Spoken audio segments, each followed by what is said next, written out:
Okay, we've leveled up and it is time to pick another language. Morfar än vanligt. Maten är färdig.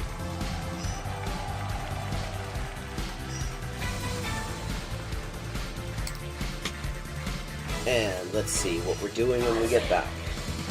Greek! We're doing Greek when we get back.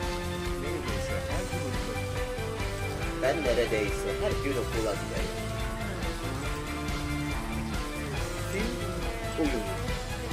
Fun fact.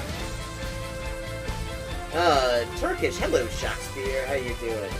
Fun fact, in Spanish, the word for bishop in chess is alfil.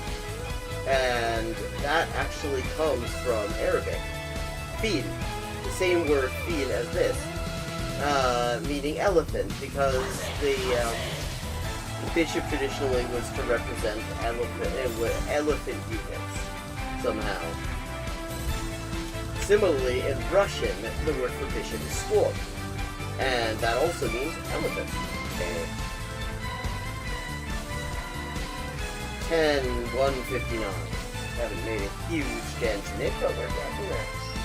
Okay, gonna do some Chinese now. Night. Night. Come on. Yeah. Yo. 5.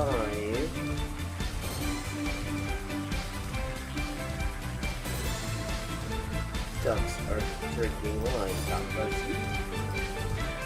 Bakbaz. Okay, Bakbaz is duck. Okay, I have now leveled up. Let's see what the XP situation is now. 10,340 out of 12,500. And as always, viewers can choose my next language for me just with a follow and a $5 to my Patreon. I buy a computer or quack, and here's another example. I like to point these out.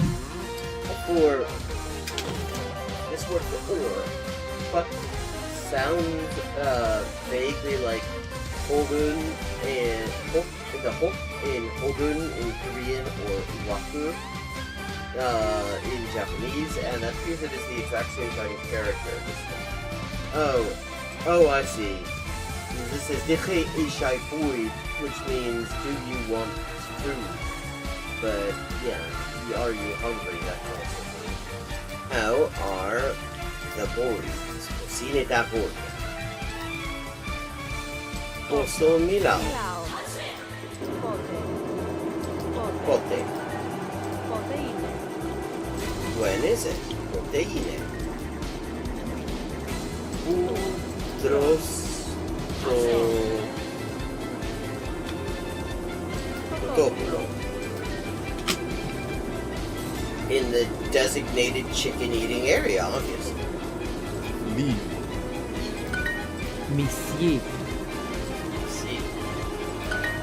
Livre. Liwe, livre.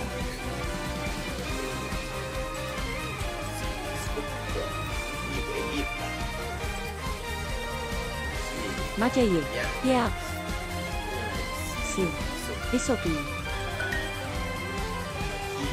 Maciej. Proč? Inter. Počkej. A. Si. Oedden coginio panas. Jacob. Hefed. Hefed. Hefed. Hefed. Hefed. Hek. Hek. Hek.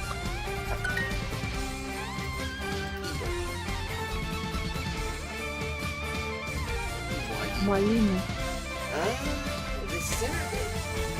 And it's from Mu'allim. Juma ni mwalimu mke.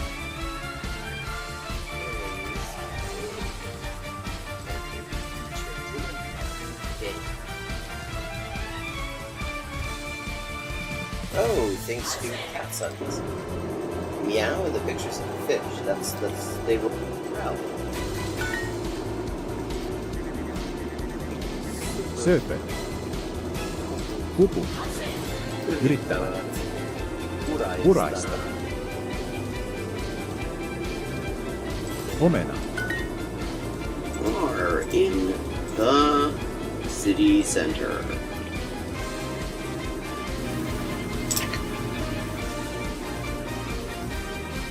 And it's got some interesting aspects to it.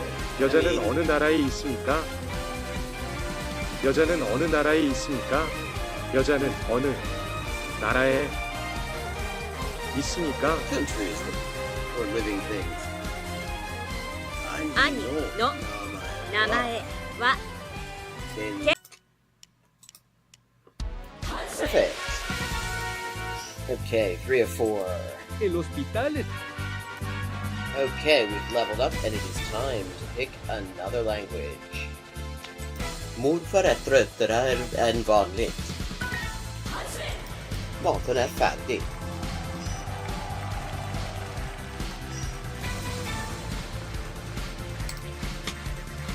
And let's see what we're doing when we get back. Greek. We're doing Greek when we get back. Ben neredeyse her gün okula gidelim.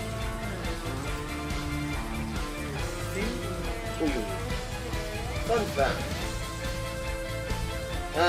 Turkish. Hello, Shakespeare. How you doing? Fun fact, in Spanish, the word for bishop in chess is alfil. And that actually comes from Arabic. Fil. The same word fil as this.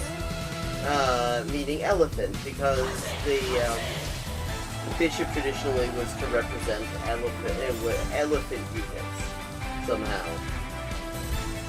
Similarly, in Russian, the word for bishop is squad, and that also means elephant. Okay. 10-159. Haven't made a huge dent in it, but we're getting there. Okay, gonna do some Chinese now. Night. Night.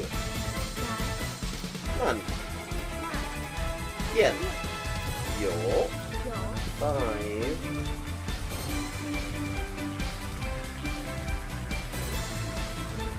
Ducks are drinking wine. Bambas. Bamba, okay, Bambas is duck. Okay, I have now leveled up. Let's see what the XP situation is now. 10,340 out of 12,500. And as always, viewers can choose my next language for me just with a follow and a $5 to my Patreon. I buy a computer or quack. And here's another example. I like to point these out. For this word for or, but sounds vaguely like Hogun and the hok in Hogun in Korean or waku in Japanese, and that means it is the exact same kind of character. Oh, I see. This is Dikhe Ishai Pui, which means do you want food? But yeah. Are you hungry? That kind of thing. How are the boys? Cocine da boy. Posso milao. Pote. When is it? Proteine. Udros. Protoculo. In the designated chicken-eating area, obviously. Liv. Monsieur. See. Livre. Liwe, livre.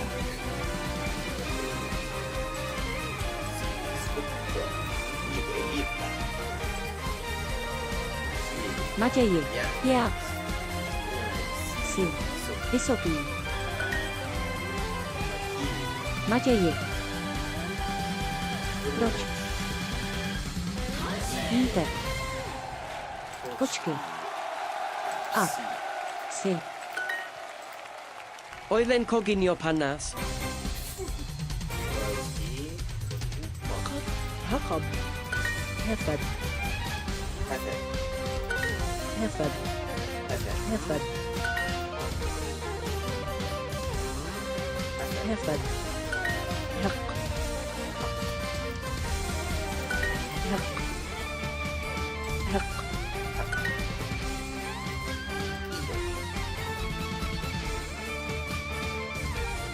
Mwalimu.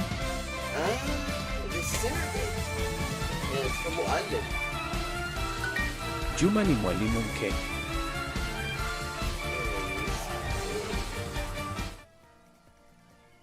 Hello and welcome to Hyperpolyglotting with Elise, where we're going to be playing some more En Garde, and we're gonna first look at this video just about current crowdfunded translation project.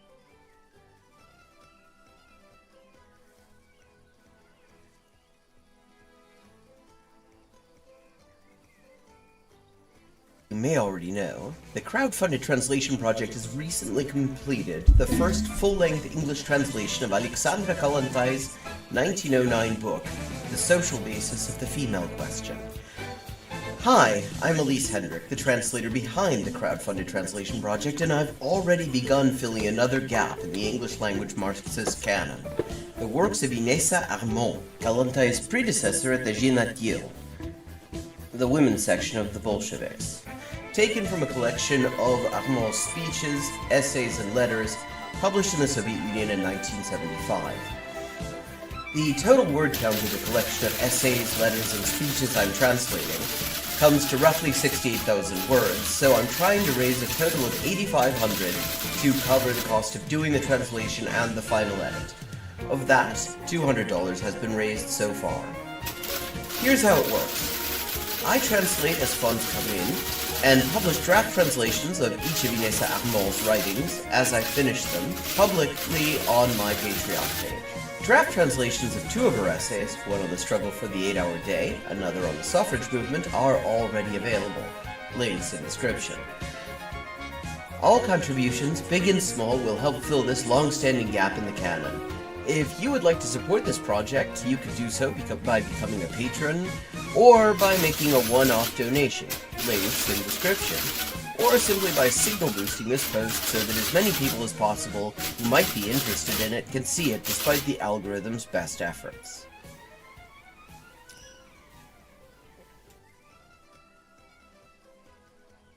Okay, and I'm just going to drop a link into chat for anyone wishing to contribute to the project.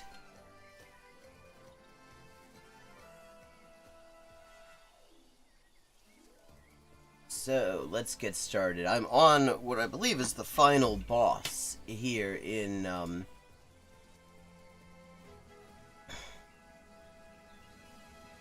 En Garde. And so far I've come close a couple of times to beating the final boss, but I have yet to actually succeed. Oh, thank you. I mean, one thing, let me just say, that is, I know a lot of people are financially in the shit at the moment, very well, so nobody should feel bad about not being able to make a contribution. But if there's if you can't, one thing that is very much appreciated, if I can just find the damn link here. Oh, it's this window here. That's what I was trying to find. Sharing and just signal boosting the project is also very appreciated. I'm just gonna drop that link in there too, because the algorithm is throttling the shit out of posts about this. I ran into that problem with the last crowdfunded translation project. But so the more people who can sort of help me circumvent the algorithm on that, the more the better, and that is always very much appreciated. So now let's see, we're gonna see if I can manage to beat the final boss. Pay for that! This is the type of panic! You just fled? You played poorly.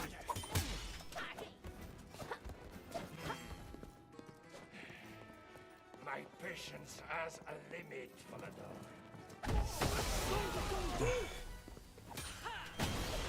I have to beat the Count Duke, the big guy that I'm stabbing here, 4 times.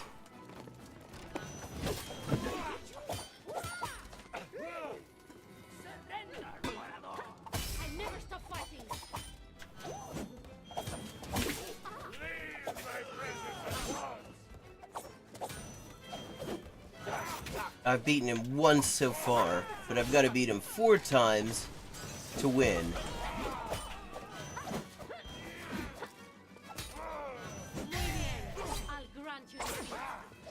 That was not a great way to use that special move.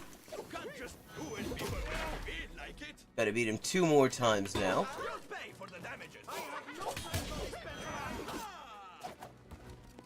I can set things on fire with this.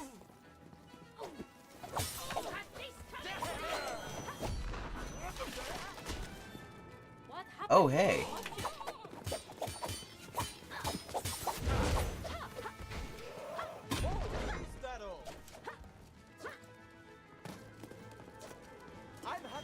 I only have to beat him once more. This is like the easiest it's been. I don't know what's going on. It's like suddenly... I don't know if I've gotten better or it's suddenly gotten easier in some way.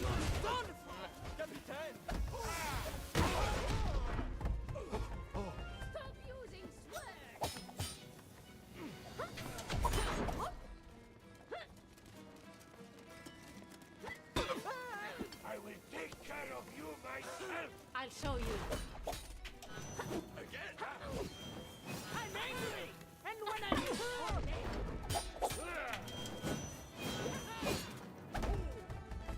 a professor would resort to that.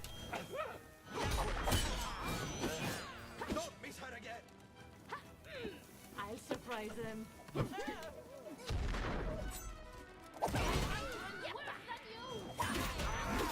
Let's finish this.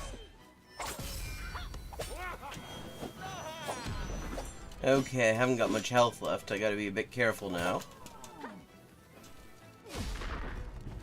But he's only got 1 life left. But I hit you. I never stop fighting. Way to go, señorita. And that wasn't it. It's not what actually happened. No, it wasn't what I said, actually, on the other stream. Oh, hello. Yeah, Riveroon, how you doing? What I said was, in Latin America, the country that I know the most about and that I pay the most attention to, because I have the most connections to it, is Chile. So that, but, yeah, Kollontai is Russian. And what, there was a book that she wrote back in 1909 that never got translated into English because it had the same title as a pamphlet that she wrote back a year before that. And the result was that people translated the pamphlet, didn't realize that there was in fact a book that expanded on that pamphlet. And so that never got translated until I translated, and now that's up on the Patreon in English with my translators forward, and Haymarket's going to be bringing it out as a book as well. I'm going to drop the Patreon link here. Hang on though.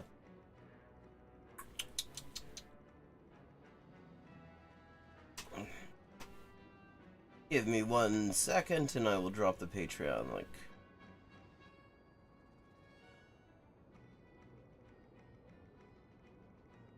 There are also 3 essays. Oh, here we go. There's the full version. And that's right here. And Inessa Armand is French, but she wrote in Russian. Mostly. And her works, apparently none of them have been translated at all into English. So a friend of mine suggested that might be a worthwhile follow-on project, and I tended to agree. Nothing's beneath you, don't you? You're not so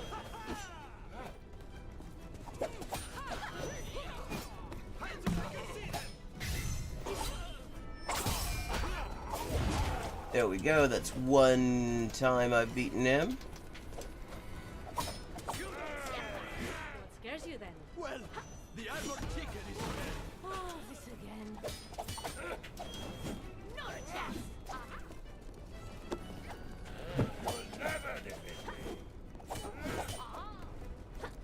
Brave of you to face me. She knows your strike! Is this how I train you? Oopsie. You know well, Steve, that you can get away with it. Don't go easy on me. There we go. I've defeated him once. You just made me lose a bet. Still gotta do it 3 more times, though.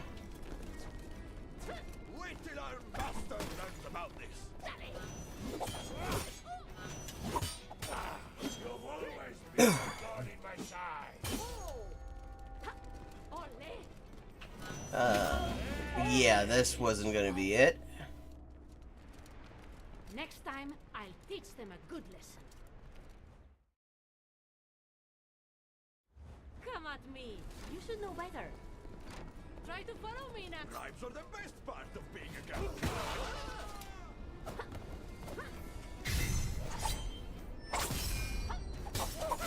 There we go, that's 1 down, 3 to go.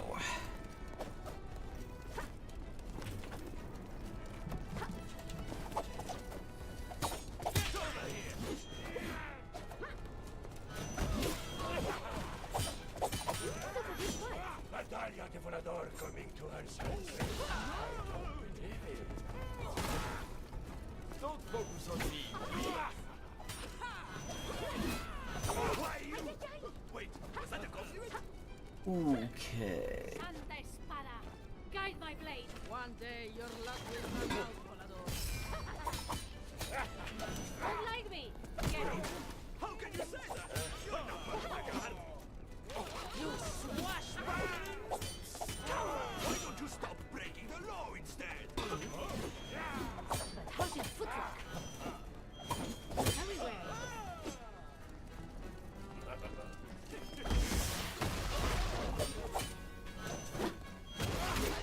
Where that came from? Want to make me even more angry? Okay. Only 1 health point left. And bugger. That's not the true version of this story. There's more of them? You, go get her! You do well to fear my power. If I could only have a regular day. You're fighting a professional. I bet I can still beat her. Quick on my feet. I'll get you eventually. Know where that thing Okay, that's 1 down on him. And I've still got my special even. You'll thank me later, eh?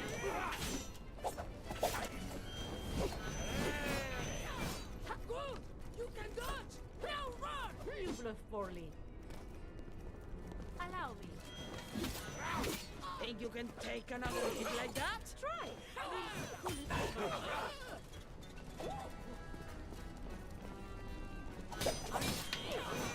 That could have been your neck.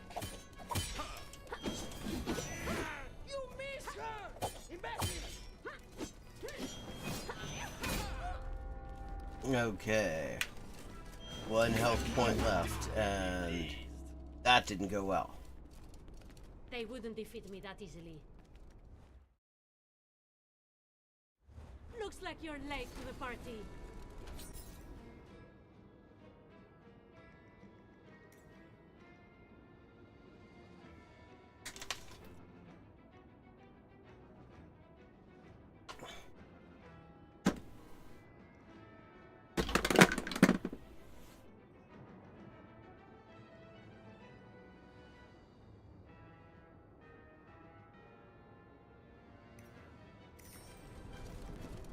How tough can you be?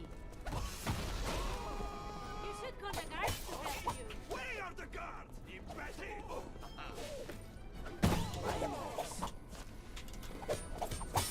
Think you can handle it? Can't you see I'm better? Let's try something else. Natalia doesn't know anything to her senses. I don't believe it.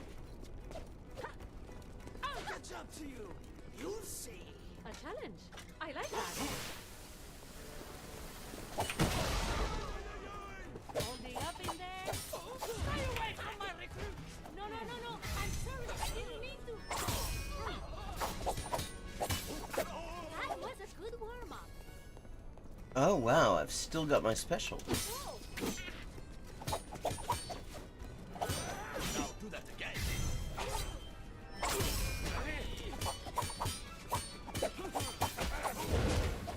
You don't have any right to be Hey. I play by my own rules.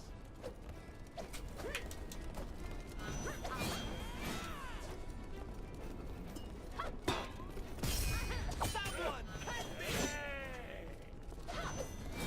Did you intend to, mister?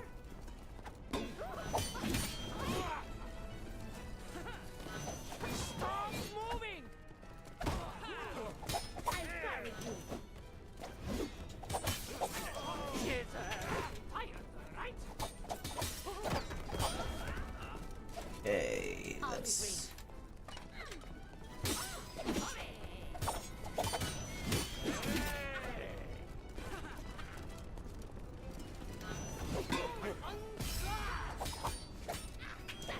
never defeat me. What is she doing now? What?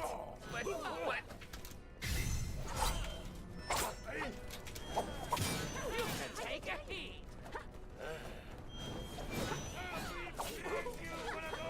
You want me to take that seriously? Okay, there we go. No, I think those caricatures were actually an improvement on the real thing. You've always been a thorn in my side. Look, I scared her.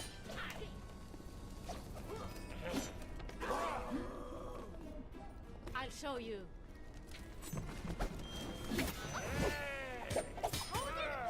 You make it into the army. Oh, This isn't a game. okay. Back to get you. Better luck next time. Why you?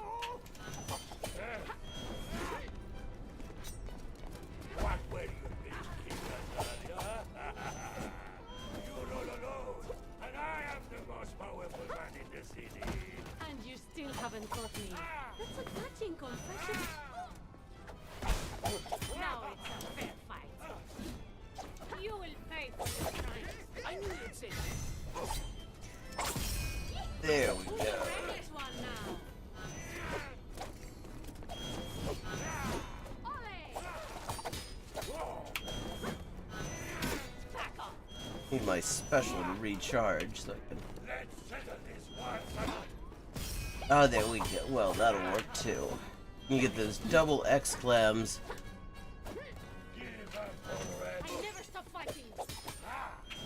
over their heads, that means you can do a critical hit. How dare you do that to me? Got me. Keep on trying. I'm afraid we are beyond fight. Impressed? Only by your insolence. As you wish. I have accounted for every outcome, Volador.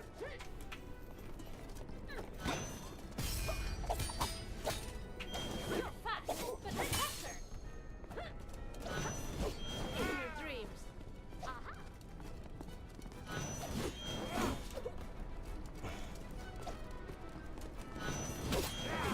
7 times, get a paint. If you believe this is the time for chests, you're more clueless than that vigilante. See you next time. Okay. Time for your fencing lesson. Got him alone, which hasn't happened before.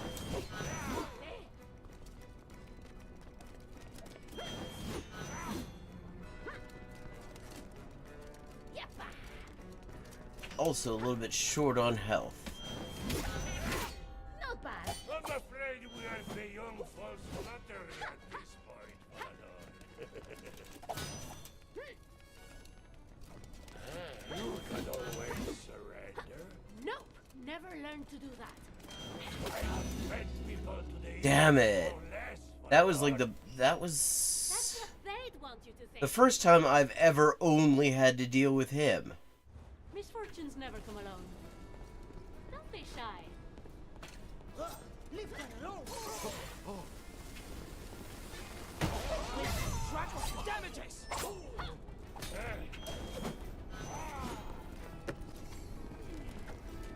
Who let you in charge? This one's for you.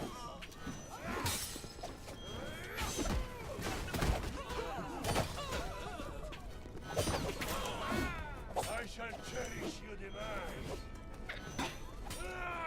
Volador! Wait. Ah, Someone's okay. being brave. This is not going as well as it ought to.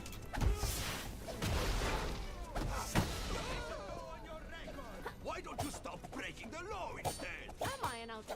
I love the trash talk in this game. I'll get rid of all you! There, I've got one down.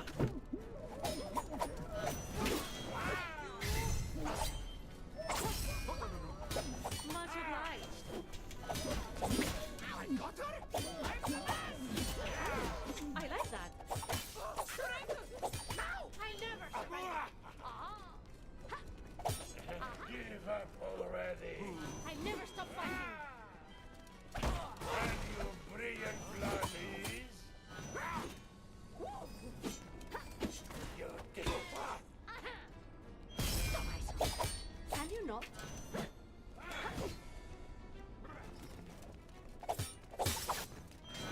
Coming with me now! Okay, not They damage my honor. my most successful effort there. Stop! In the name of the country! Never. Keep your eyes on her.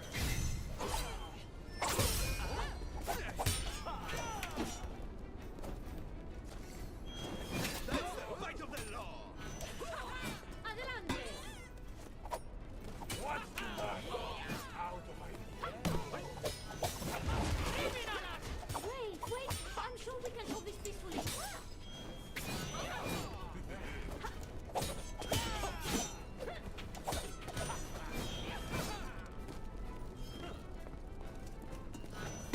You're doing this on purpose!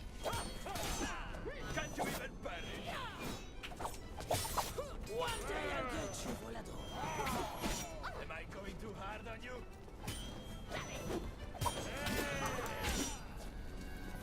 We will be back, Volador! Keep it together. I'll take care of There we go. That's one down anyway. you. disgrace your family. I am noble of heart.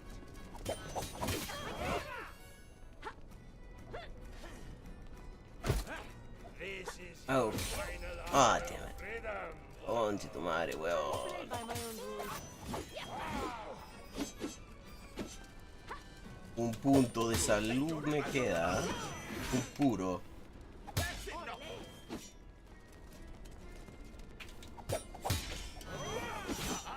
You'll have to pay what attention. Y... Cagué. What they'd want you to think.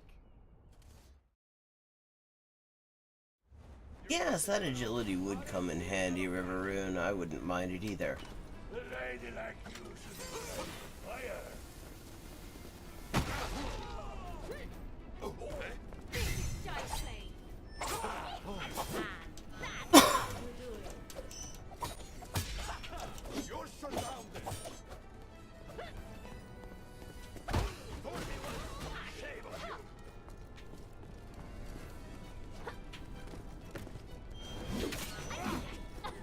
I bet you can't do that twice.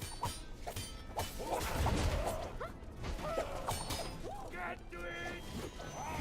Don't stop. Okay, that helps.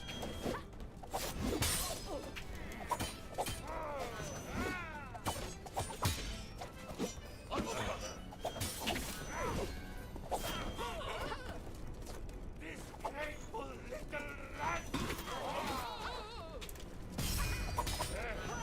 You've always been a thorn in my side.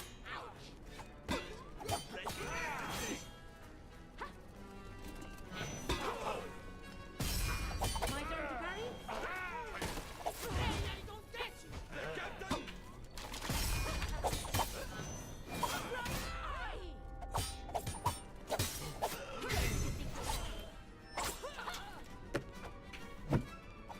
You're unpredictable. Oh, am I?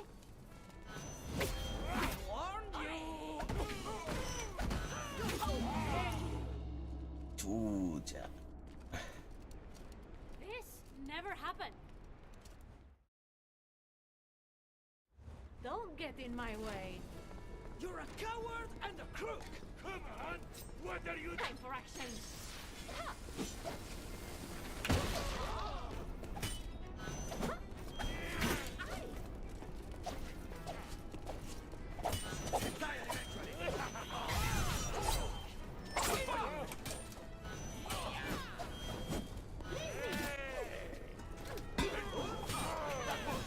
Let your sword do the talking.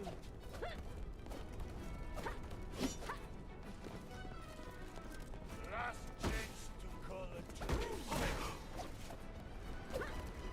I'll take this.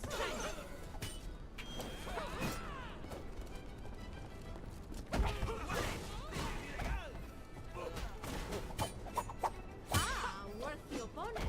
Why you? Wait, was that a compliment? Fights like a lowlife. I bet she's not even a real lowlife. Sorry, senor. Can't work every time. There, that's one down. I think one sort of tactical mistake I've often made here They never learn.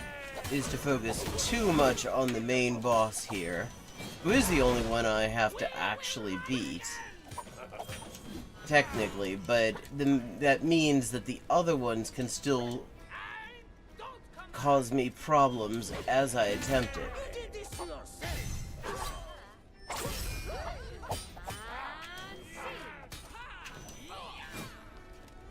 Give up already.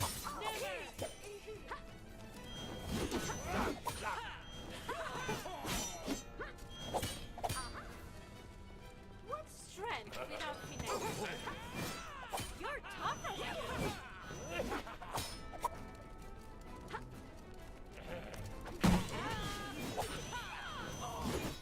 I'll get you next time. There. Quiet! The fewer of them I'm dealing with, the easier it is to focus on him. This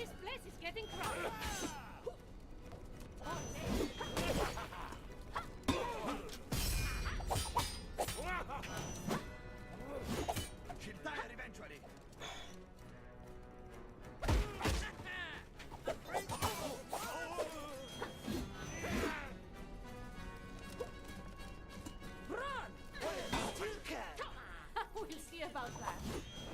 Ay, ay, ay. You'll never defeat me. Oh, damn it, I used my special on that guy. That's absolutely a complete waste. You can always surrender. I never surrender. Stop moving! En garde. That hurt. Got something to say, scoundrel? Too weak to fight fair. You are not prepared. The captain's angry. You're smart. You hide it well. Show her what we're made of.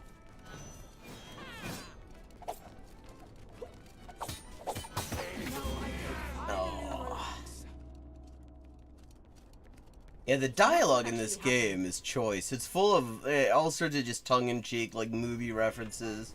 I've heard, like, some stuff from, I think, The Princess Bride in there. I think there's a Star Wars one as well.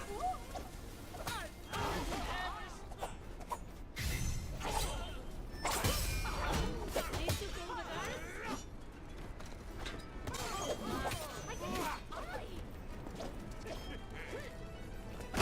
Nice stunt. I'll never submit.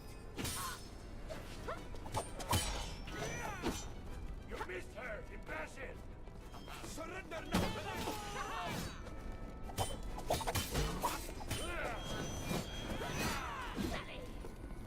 She's mine. I can't believe you did that! You stepped out of line! No respect for the law. How is she doing that?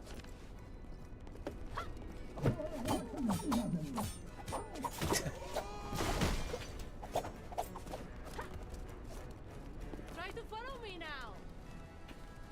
Perhaps you'll lose more gracefully this time. You know how this is. Need to tell the guards? There. I see a couple of them have to be defeated more than once. Not... Embarrassing yourself. I'll show you. Okay. I will break you! Clean this up, will you? Like the captain there, See you next time. who I just hit, has to be defeated twice. Other guy, the Count Duke, the big one, has to be defeated 4 times, and I still haven't done it once yet. Although, here we go, that's one. Other man would stop trying. You know what you're doing. I'll give you that. Natalia de Volador coming to her senses. I believe it. How's your footwork? Can I get a raise? Capture her first. Yappa. Try me. I dare you.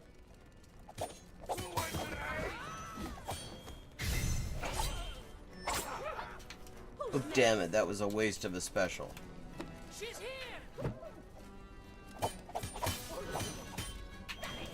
I think you missed her. Give up already. No.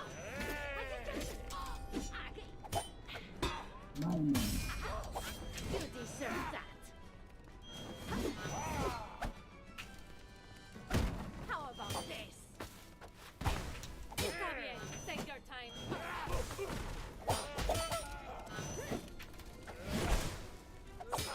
I expected you to hurry. That one looks like an easy target. Finally. Damn it, I almost had him one more time there. Now it's personal.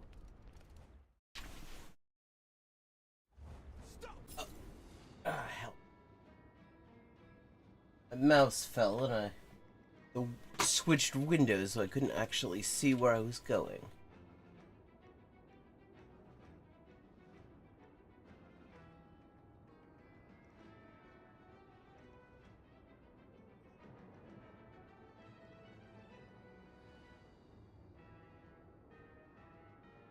get everything arranged again. That'll just take a sec.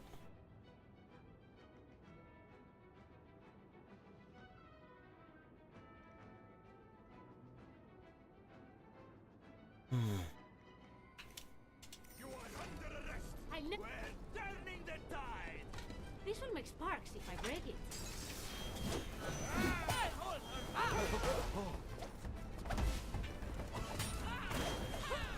Ole, show me what you got.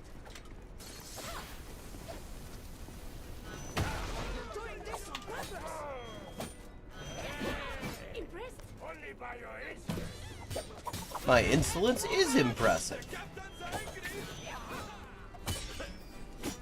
My secret.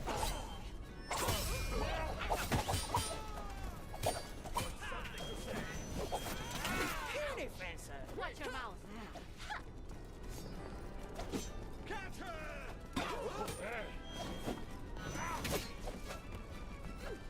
Criminal! Honey, I was thinking the same of you.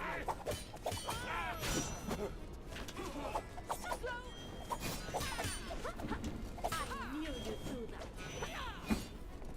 I'll settle this!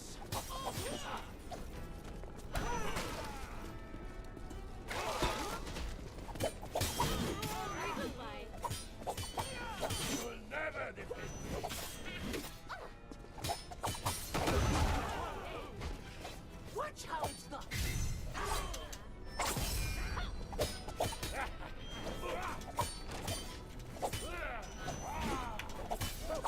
Fail as long as Okay, 2 defeats, 2 to go. but not outmatched. I hope. Oh, and my health's back. Beautiful.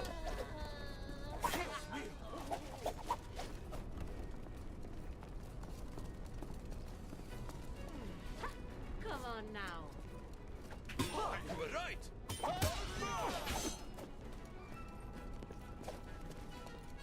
Try, if it amuses you. Almost got it.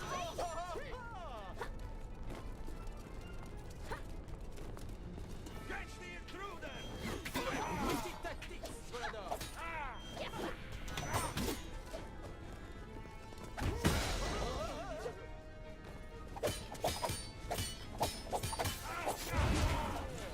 Oh, only 1 to go.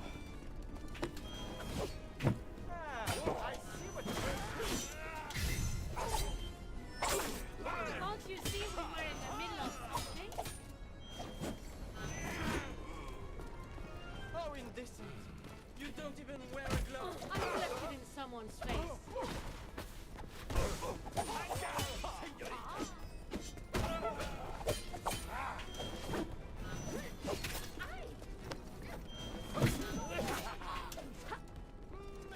What is this? A circus?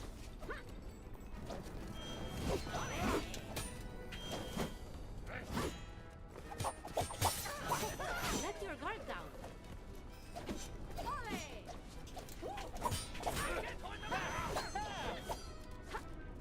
I'll go easy on you!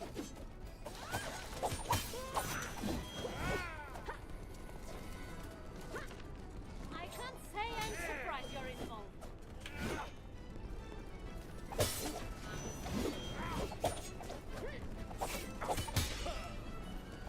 You're not so bad. Sally.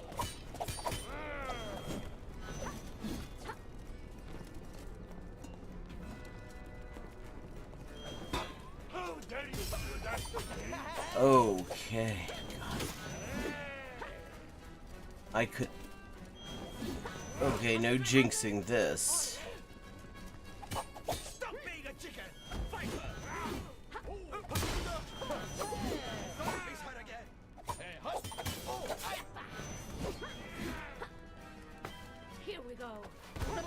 Did I make you cry? Let your sword do the talking. You've always been a thorn in my side.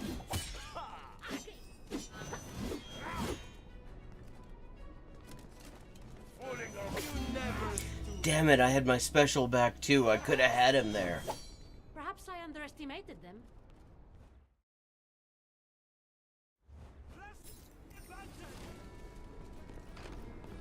Be back. No, this is still it. This is the final boss. Hello, Hex in Definitive.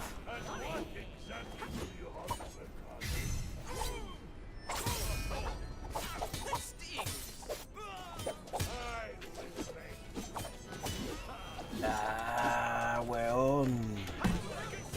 Why don't you stop breaking the law instead? I love the dialogue in this. Why don't you stop breaking the law? Think you can handle it? You're alone, Chico.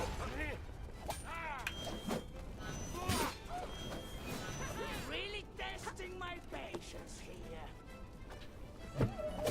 Excuse me. I may. Thank you. What heck? Okay, there we are. That's one down. Well, there are two different specials involving swords. One is like slashing down, and one is slashing around, and then there's a kicking related special. Prince of Persia?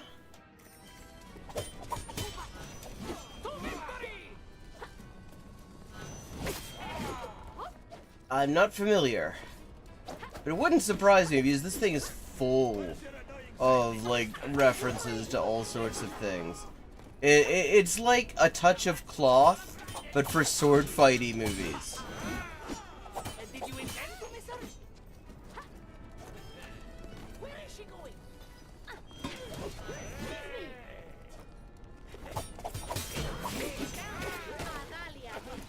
Your pension for heroics will be your downfall.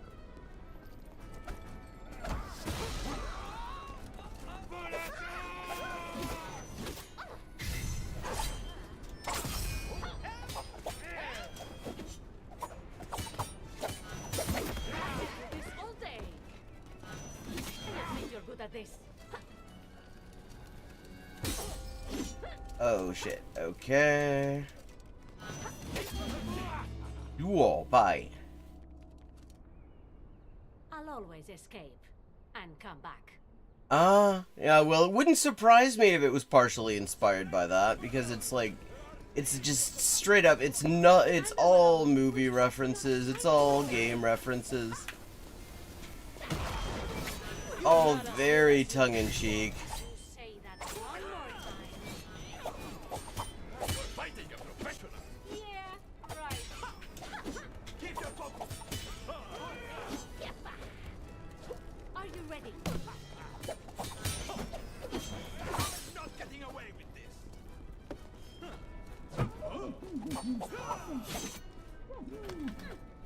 I did not see that coming. Yes, Captain. Let you have. That's illegal. Why don't you stop breaking the law instead? When injustice becomes law, resistance becomes duty. I'll show you. She does your strike. Is this how I train you? Fisher! Imbecile!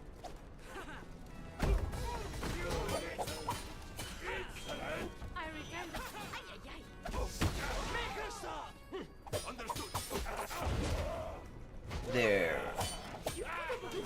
I'm afraid we are beyond flattery at this point, Volador.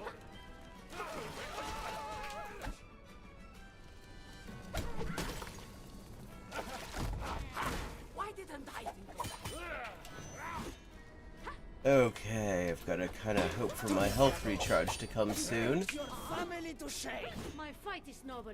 That's what matters. I always think she does that. Why is this always about me? Already. I never stop fighting. Let's make you run. Okay, that's my specials back. Not bad. That was the kicking special, which I did actually kind of by accident there.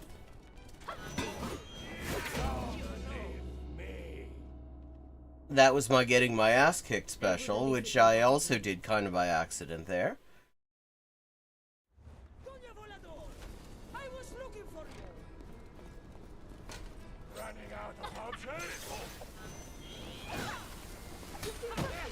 Flattery won't let you off the hook. I'll show you how it's done. A little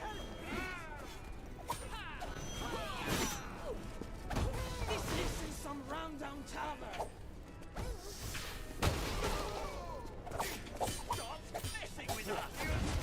There we go, that's one down. 3 to go. Oops. She looks angry.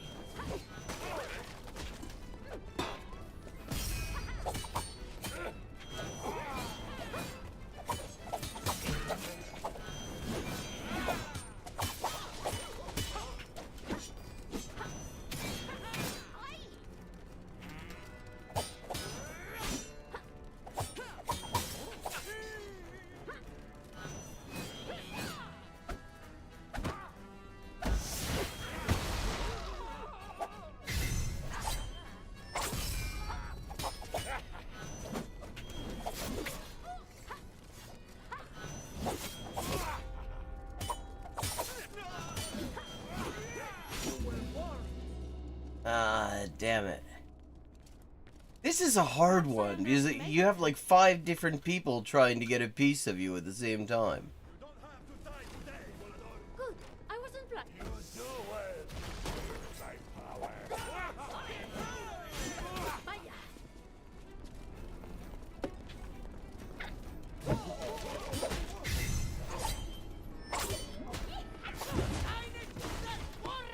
Uy, she's mad.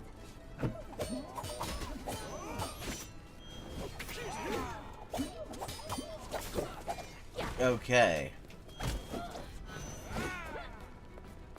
Now for my special trick. As you wish.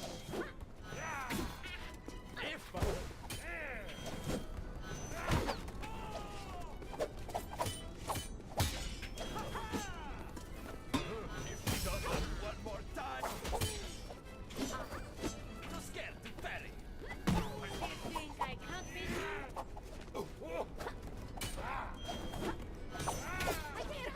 Annoying thing about this I'll get you next time. is that it has a habit of not directing you to the places you actually want to go. Stop running.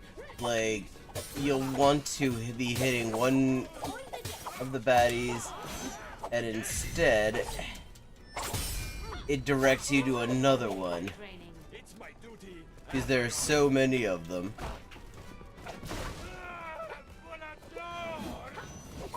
that it, like, loses track.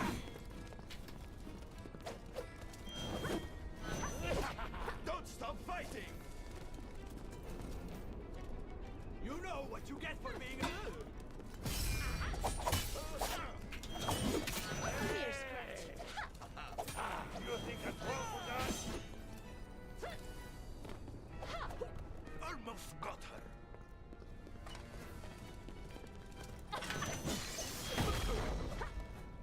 Prepare yourself.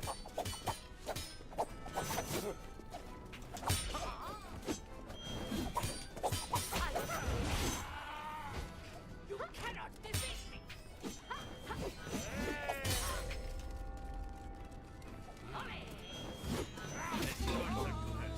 Oh, hell. I just scored myself a critical. Actually, I just fainted.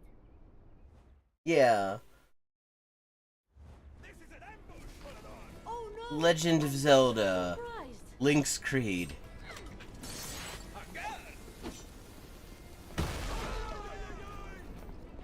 Ridiculous.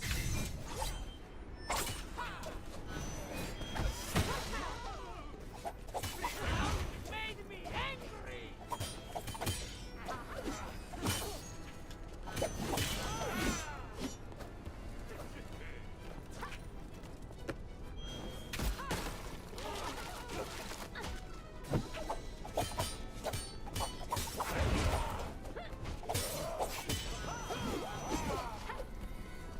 3 down. 3 to go, rather.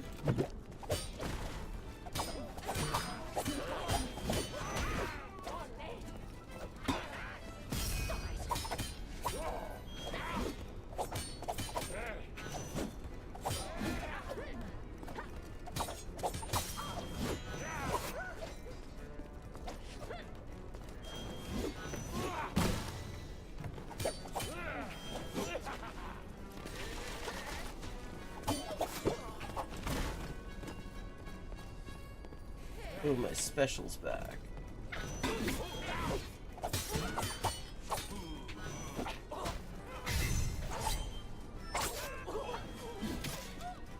Last Christmas, I gave you my sash and the thing.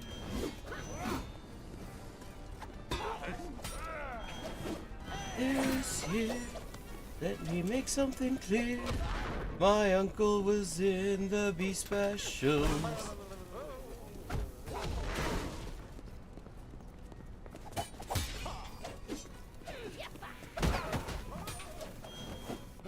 Those circles indicate where things are about to explode. The goal is to have other people be in them, while not being in them oneself.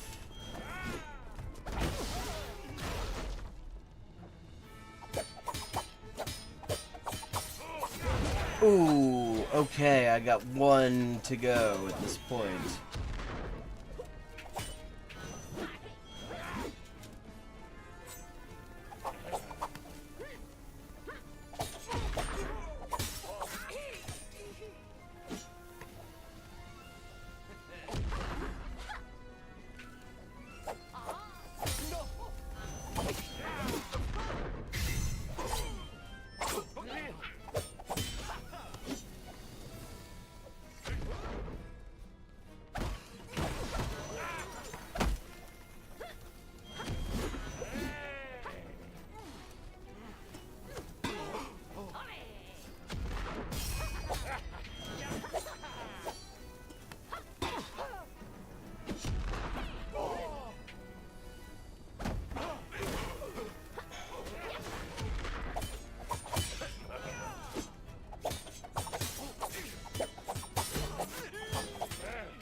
Oh, hey, I'm still in this.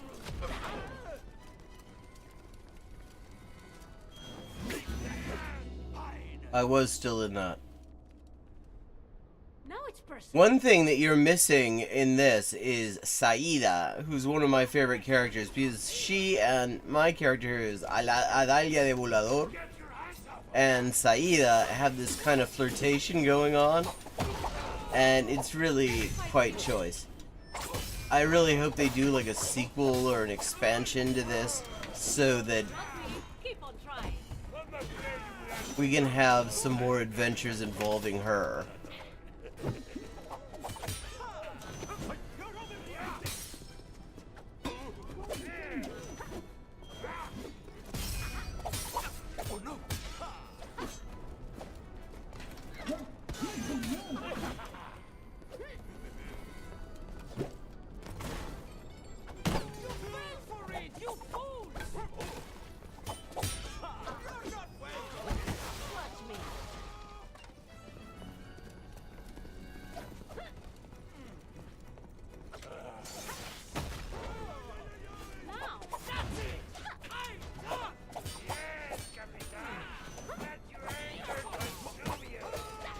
Yeah, did you hear that? That was Star Wars just then.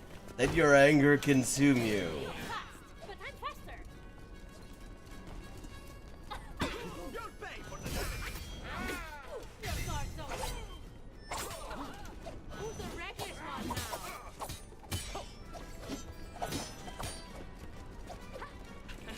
I'll give you a good spanking.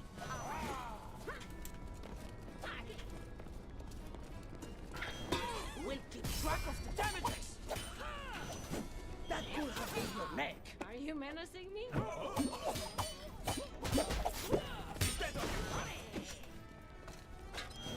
You swashbuckling scoundrel. Oh, my health recharged. Good. Or Go on your record. Your laws are. How does that feel? I know I got you. Oh, they can do that? In your dreams.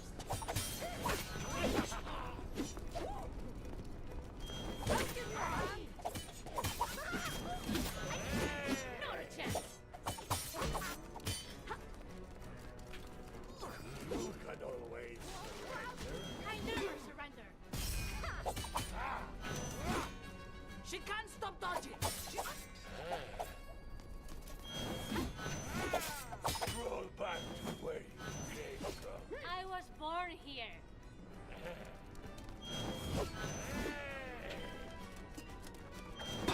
And you call yourself a novel? My fight is noble. That's what matters.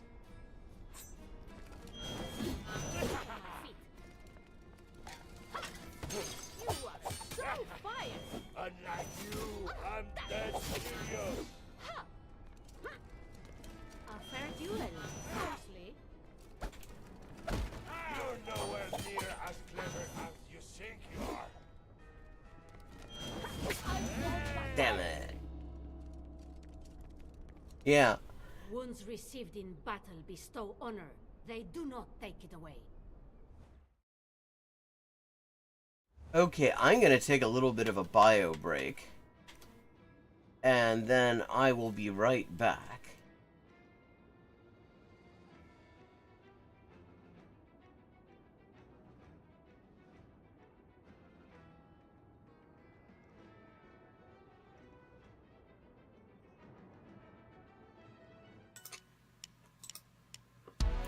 Perfect. Okay, 3 of 4. El hospital. Okay, we've leveled up, and it is time to pick another language. Morförrätter är en vanligt. Maten är färdig.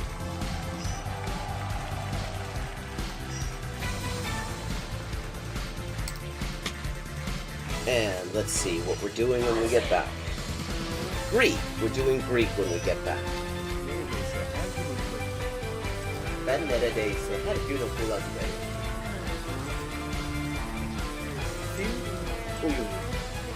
Fun fact. Turkish. Hello, Shakespeare. How you doing? Fun fact, in Spanish, the word for bishop in chess is alfil. And that actually comes from Arabic. Fil. The same word fil as this. Meaning elephant, because the bishop traditionally was to represent elephant units somehow. Similarly, in Russian, the word for bishop is squab, and that also means elephant. Okay. 10-159. Haven't made a huge dent in it, but we're getting there. Okay, gonna do some Chinese now. Night. Night. Man. Yen. Yo. 5.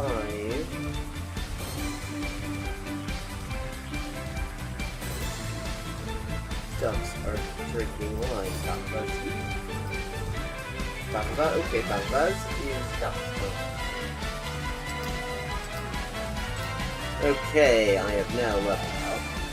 Let's see what the XP situation is now. 10,340 out of 12,500. And as always, viewers can choose my next language for me just with a follow and a $5 to my Patreon. I buy a computer or quack. And here's another example. I like to point these out. For this word for or, quack sounds vaguely like Holden and the hok in Hogun in Korean or Waku in Japanese, and that means it is the exact same kind of character. Oh, I see. This is Deche Ishai Fui, which means do you want food? But yeah, are you hungry? That kind of thing. How are the boys? Cine da Boya. Posso Milao. Milao. Pote. Pote. Proteine. Buenese. Proteine. Utros. Protoculo. In the designated chicken eating area, obviously. Leave. Monsieur. See.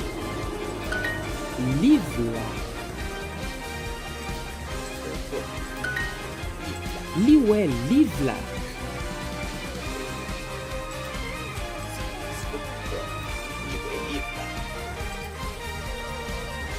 Macaye. Yeah. Si. Esopi. Macaye. Proč? Inte. Počkej. A. Si. Oedden coginio panas. Jacob. Hefed. Hefed. Hefed. Hefed. Hek.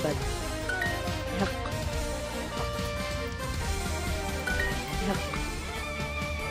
Hek.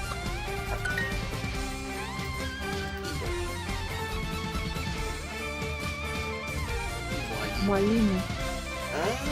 The center. And it's from Mu'allim. Juma ni mwalimu mke.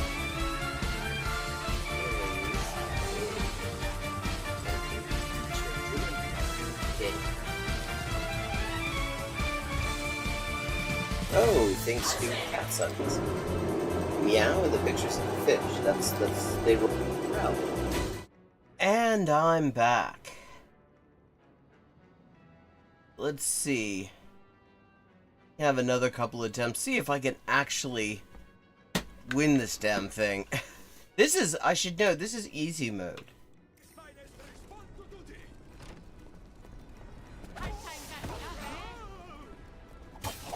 Attacking a soldier!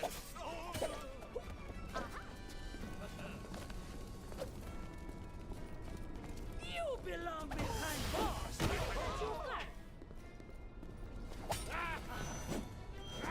Only annoying, you know. Impressive. There. 1 down, 3 to go.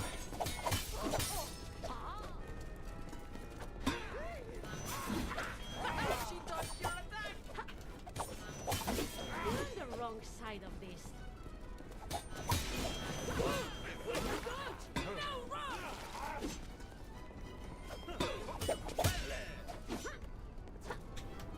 They say I have a fighting addiction. Ha! Sounds more like they have a chicken out addiction. Give up already. Dumb luck. Seize her! That's where you're going now.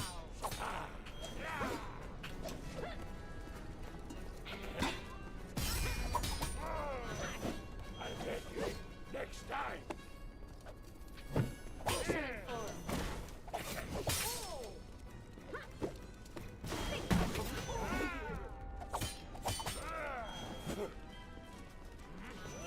Let's dance.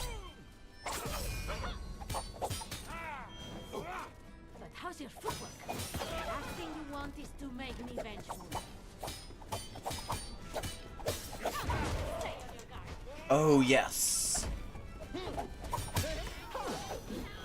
I've got 1 down. I've got 1 to go now.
Okay, I've got 1 health point left.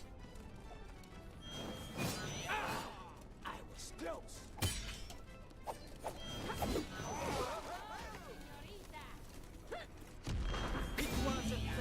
I had 1 health point left. Next time, I'll teach them a good lesson. What is she doing here? What were you thinking? Still haven't got me. It's a touching confession. You're surrounded. Capture and take.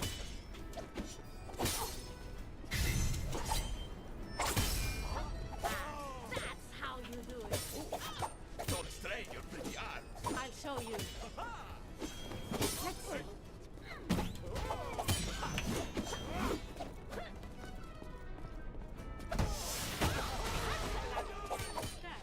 Another man would stop trying. Tactical retreat.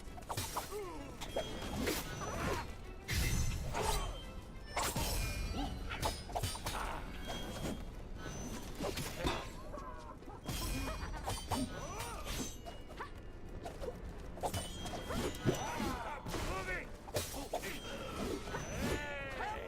I think you missed her. Adelante. Learn some respect.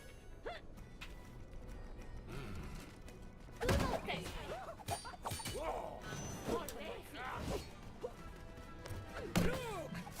Tired of you. She'll put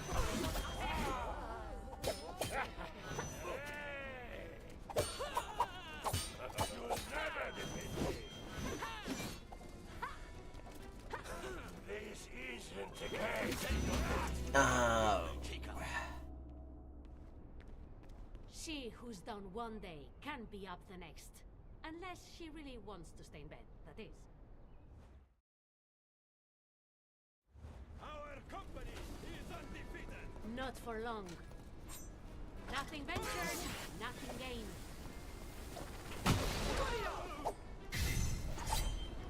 Are you sure you don't want to give up?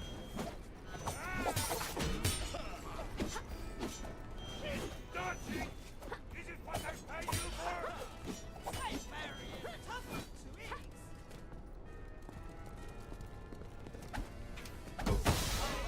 How you do this?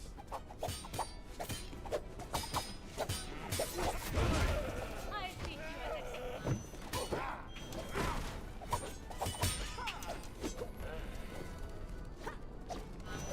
You're fast, but I'm faster. In your dreams. Surrender! I'll never stop fighting. Catch!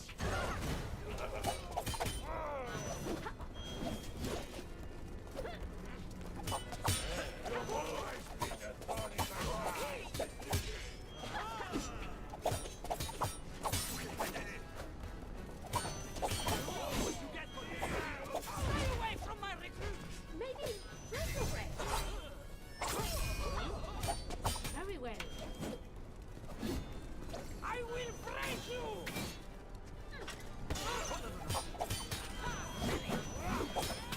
How dare you? You're trying to go king. I have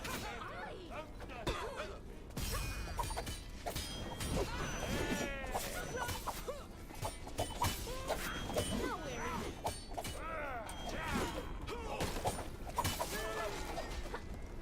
I'm winning the fence.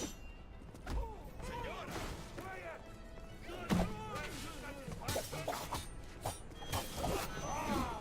You look surprised.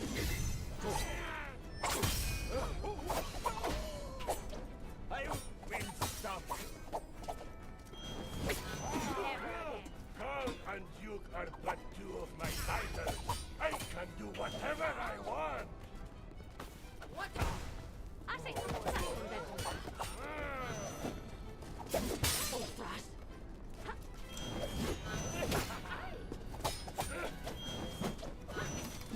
I get this.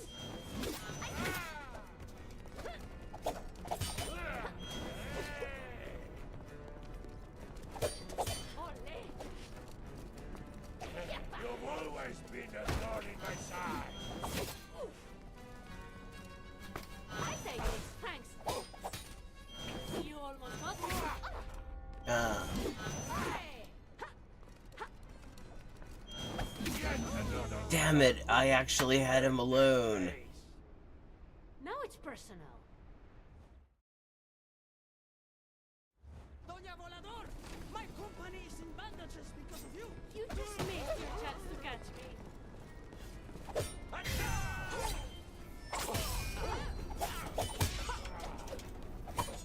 Stop your shenanigans. Did I catch you off guard? Don't let her do that again. Is it for the guards to help you? For the 100th time. We are I have had it with you. the captain's angry. Lower that thing. You are reading everything.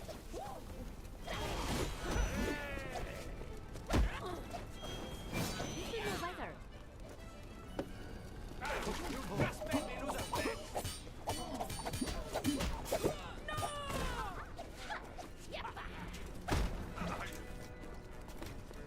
Here's for you. Quiet.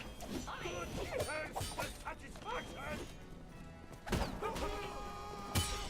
Give up already. No! Are you sure we can't talk this over? Stop stress!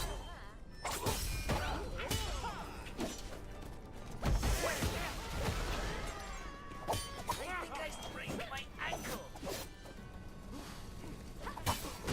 Say hi to my blade. Do it again. I dare you. You won't get away with this. Are you menacing me? Ay, ay, ay!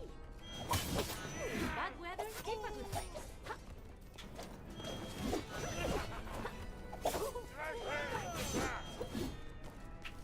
You know, I think those caricatures were actually an improvement on the real thing.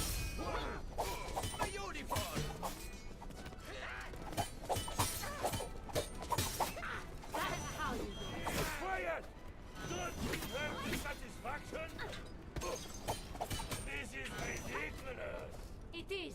You should give up. Just you and me. This will be fun. You just have to try harder. You can't beat a classic. Wow, rude. Impressed? Only by your insolence. I love that sound. Quiet. Don't give her the satisfaction.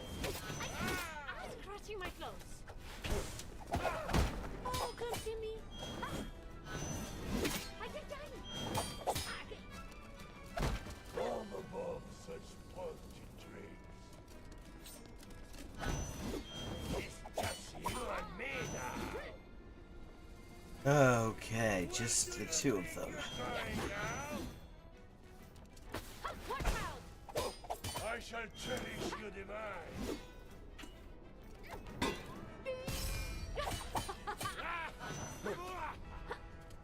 This could help.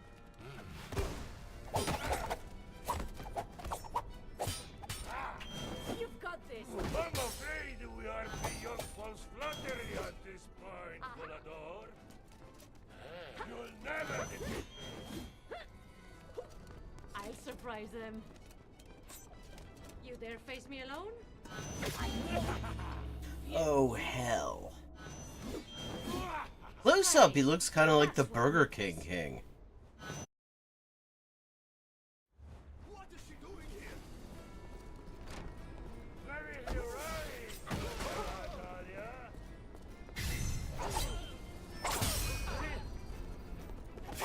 Criminal. Why is it going Duke? You're disgusting. Catch!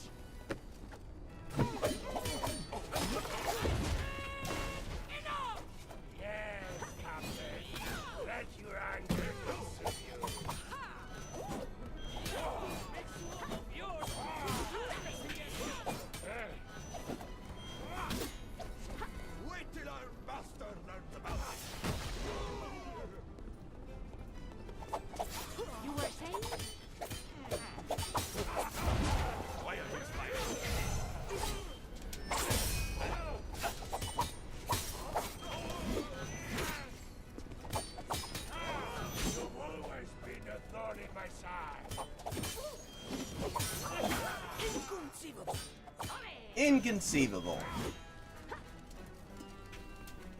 You got away, surrender. I never stop fighting. The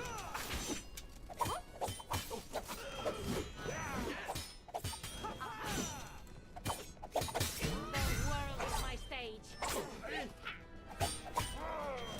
I'll go easy on you. You bluff poorly.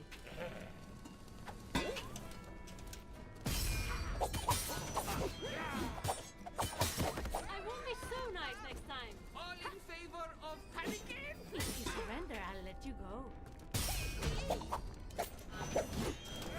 En garde. Keep your focus.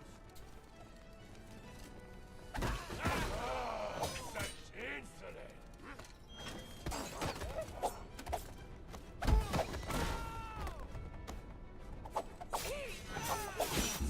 Over? We did it? Okay, and with that, we're gonna change gears and we're gonna look at a few videos and things and talk about language learning and other useful and beautiful things.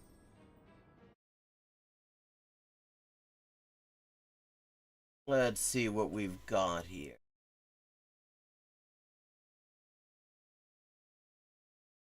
I'm interested in, is the polyglot industry a global north phenomenon? I'm gonna look at that first, I think.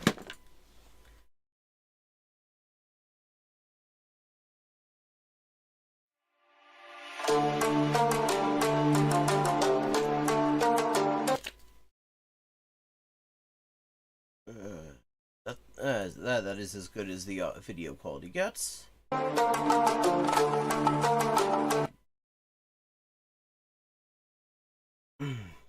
gonna drop the link in chat. This is from a channel I have not actually seen before, though it keeps showing up in my recommendations on here, called the Hyperpolyglot Activist. Neat opening. Neat intro here.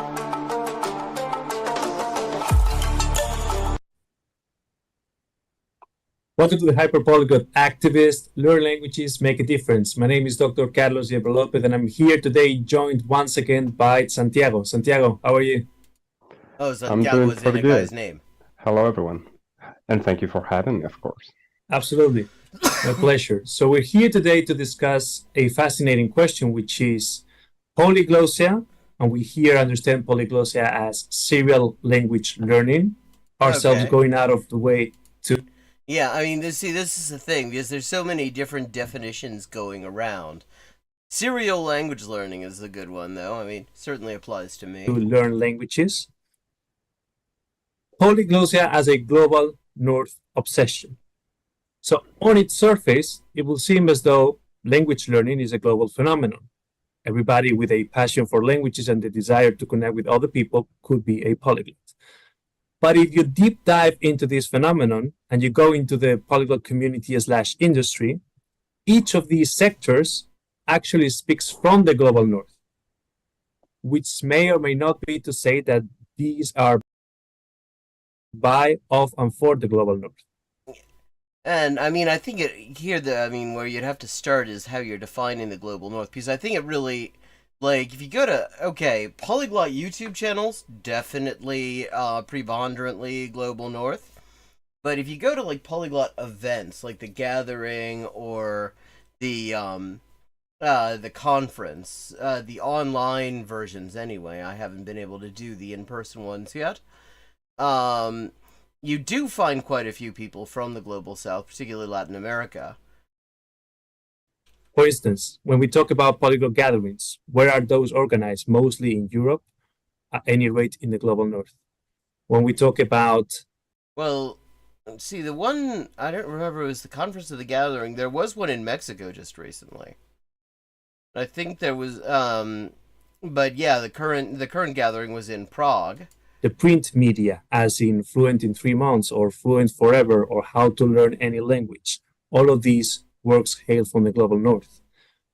Or language learning platforms like Duolingo, UTalk, italki, and last but not least, social networks, Facebook, YouTube, X, the hashtag lang tweet, still an X hashtag, right?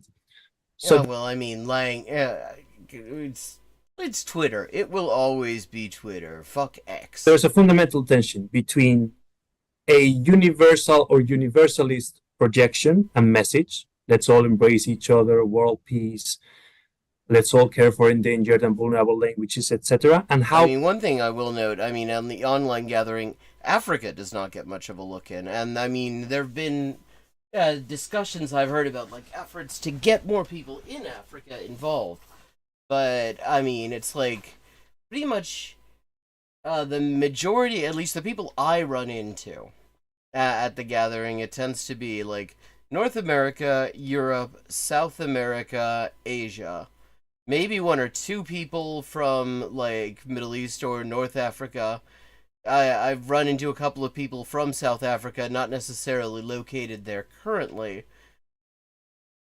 profoundly situated the articulation of that perspective is, situated in the global north. So my question would be, can you elaborate on this tension, and do you think that this tension is intentional? Are these explicit attempts, orchestrated attempts to make polyglossia seem more universal than it is? Or are the main agents of this polyglot industry not self-conscious enough to see their own blind spots? Interesting. Okay, so I mean, I think this is like such a broad thing, right? And you could approach it from different angles.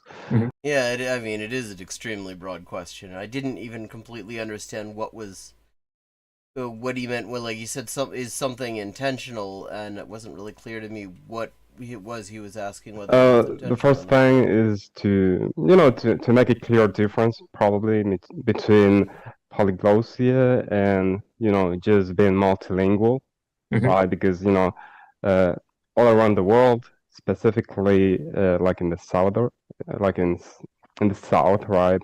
Like you can think of the Middle East, India, right? The Southeast Asia, Africa, all of those countries, they are way more multilingual than many places in Europe.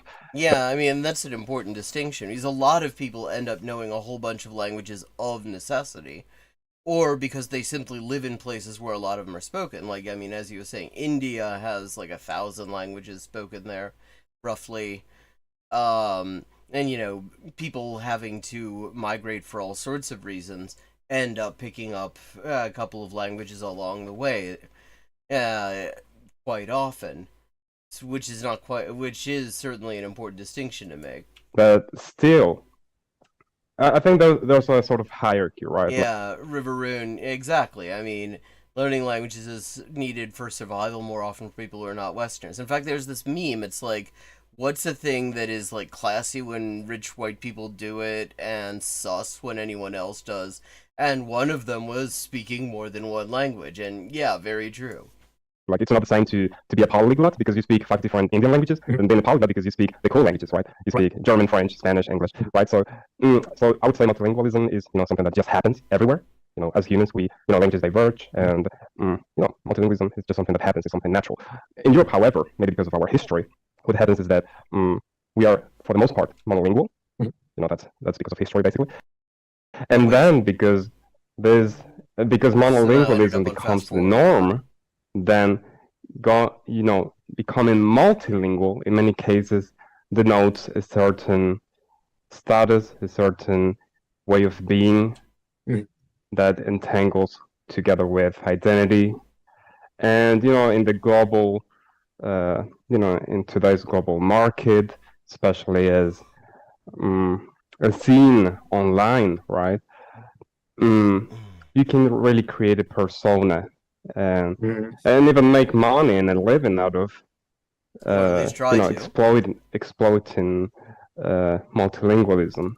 Yeah, I mean, and certainly it's true when you look at the people who actually have like successful, well monetized YouTube presences on the subject of like polyglossia, like language learning. Overwhelmingly, they do tend to be from like the US and Europe. That is also definitely true in terms of where it's being monetized.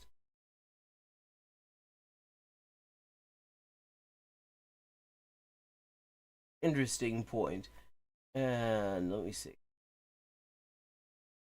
Oh, already subscribed there. Never looked at that channel before. The audio was a little bit off, but let's see. What else have we got here?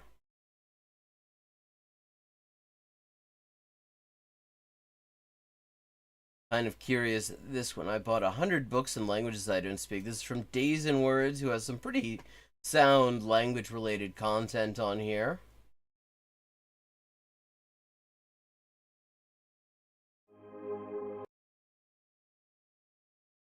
Drop that link in chat as well.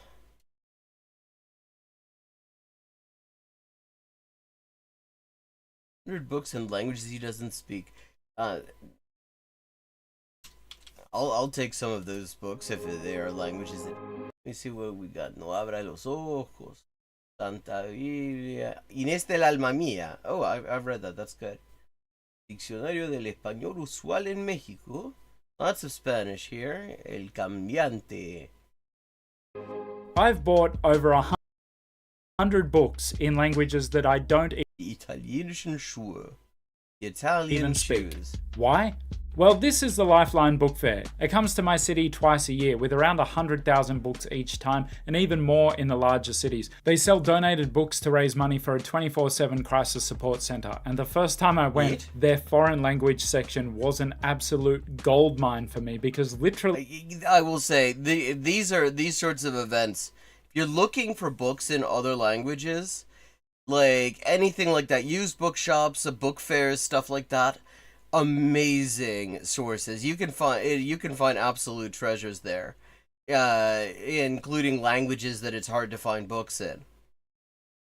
Half of it was made of Swedish books. Ever since then, I make sure to get there, and even though it's never been quite as good as it was that first time, it's always a fun trip for a language nerd. So this time, I thought I'd try to take you guys along. But, long story short, this mic doesn't work, and I found that out after I recorded this and got back home and put the footage on my computer and everything. So allow me to dramatically reenact what I was saying here. Hey guys, I'm trying to be cool and record a video in my car like I'm a vlogger. Pretty pointless to do this bit in the car anyway, but let's go check out the book fair. Alright, see you there.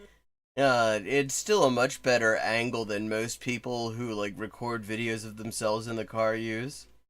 Like, the rule of thirds is mostly respected here. This particular fair, the autumn of 2024 book fair, wasn't the best from a foreign language books perspective, but I did want to share with you some of the cooler finds that I've had over the years. I'm proud to say that my Swedish has progressed a little bit beyond the level of this book, but yeah, his pronunciation, I will say, very good. My son is about to turn 4 and he understands Swedish pretty well, so I thought this would probably be worth the 50 cents that they were asking for it. The last couple of times they've had a lot of Danish, and I mean a lot of Danish. One of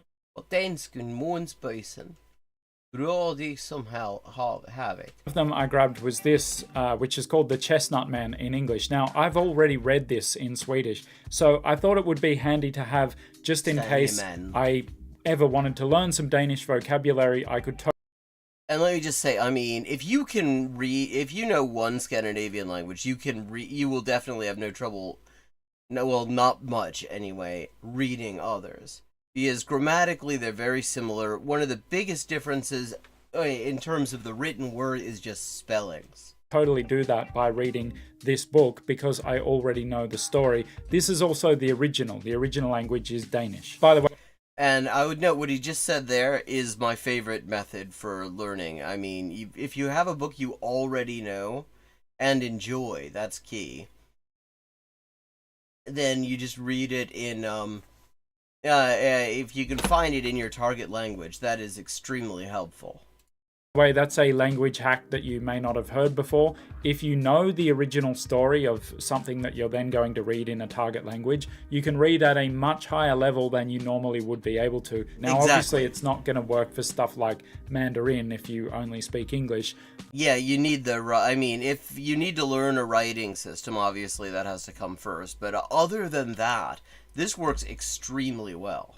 But for something like Danish from Swedish, I mean, obviously that's very, very close. But even if this was, say, in Dutch or German, I'd probably be fine. Also, as a side note, this book is really good. I recommend it in whatever language you can find it in or want to read it in.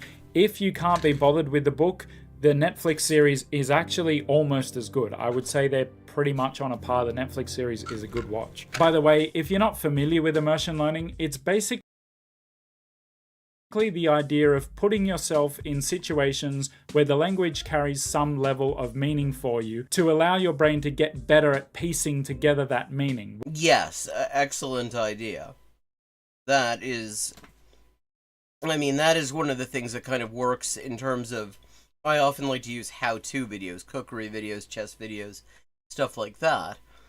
And because you're already in this context where everything has quite a lot of meaning for you already, it works quite well. Which will eventually lead you to be able to have thoughts and express those thoughts spontaneously in the language without referring to a translation or some rule that you've memorized about the language. Yeah. Now let me see. Oh. Finnish.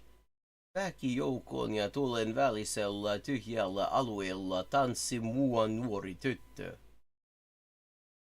Oliko tämä nuori tyttö inhimillinen olento ja metsänniitto tai enkeli?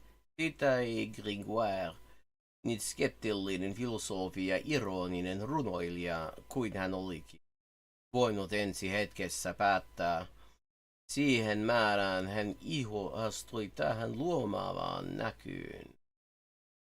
A young girl and a skeptical philosopher who's also a poet. It's generally accepted in the research to be how we all learn languages anyway, but we've become kind of convinced of this idea that we have to consciously study the rules of a foreign language in order to actually learn it. Probably took me around 2 years from when I first heard the idea to actually come round to that way of thinking. So if you want to know more about how you can become an effective immersion learner, a company called Refold have put together. I've never heard of this company, so I don't know whether that's actually a comprehensive video course on just that. Now, I know you might be thinking something like, this sounds like a scam, someone call CoffeeZilla. Just hang on with that, because it's only a 30-day course, but...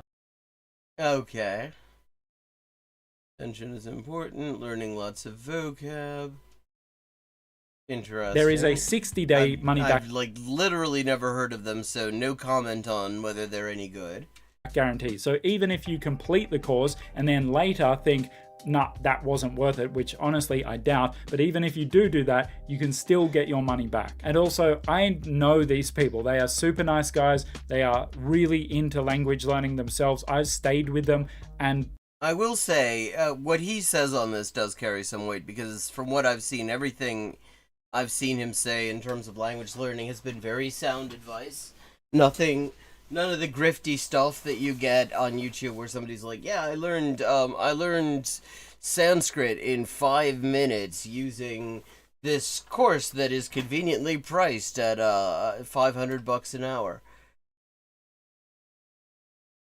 The topic of language learning and effective language learning was on most of the time we were there. Ethan, Ben, Alberto, they are all super nice guys, but also they are very effective and knowledgeable language learners too. They're not just nice people. I mean, that matters, but it doesn't matter as much as what they know and what they can teach you. So as a company, I highly recommend them, but also as a course to learn as much as you possibly could about immersion learning and how to become an effective learner so that you can learn your language well. I do recommend their ultimate immersion course.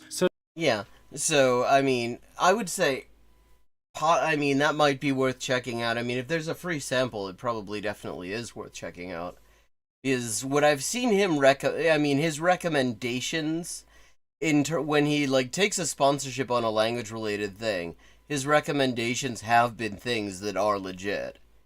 I mean, so probably worth checking out if there's a free. So the link for that is sample. in the description or at the top of the comments, and it might be easier to access one or the other depending on what kind of device you're on. If you want to use that, it does help me out. If you don't want to, that's fine. Back to the book fair, the prices are always written in the top corner of the first page, which is handy to just remember that that's where I got it from. And if some of the prices that I say or that you see in this video seem cheap to you, yeah, that's pretty much Australia Web. Yeah, I mean, this is again one of the reasons these sort of book fairs are good, because not only can you get all sorts of random stuff that like bookstores generally will not stock, but it's often for next to nothing. Very lucky in that regard. When it comes to used books, they are very cheap. This skit by Fairbun Films sums it up really well. Unfortunately, that one's not on sale, so that's going to be $2. $2? Yeah, sorry.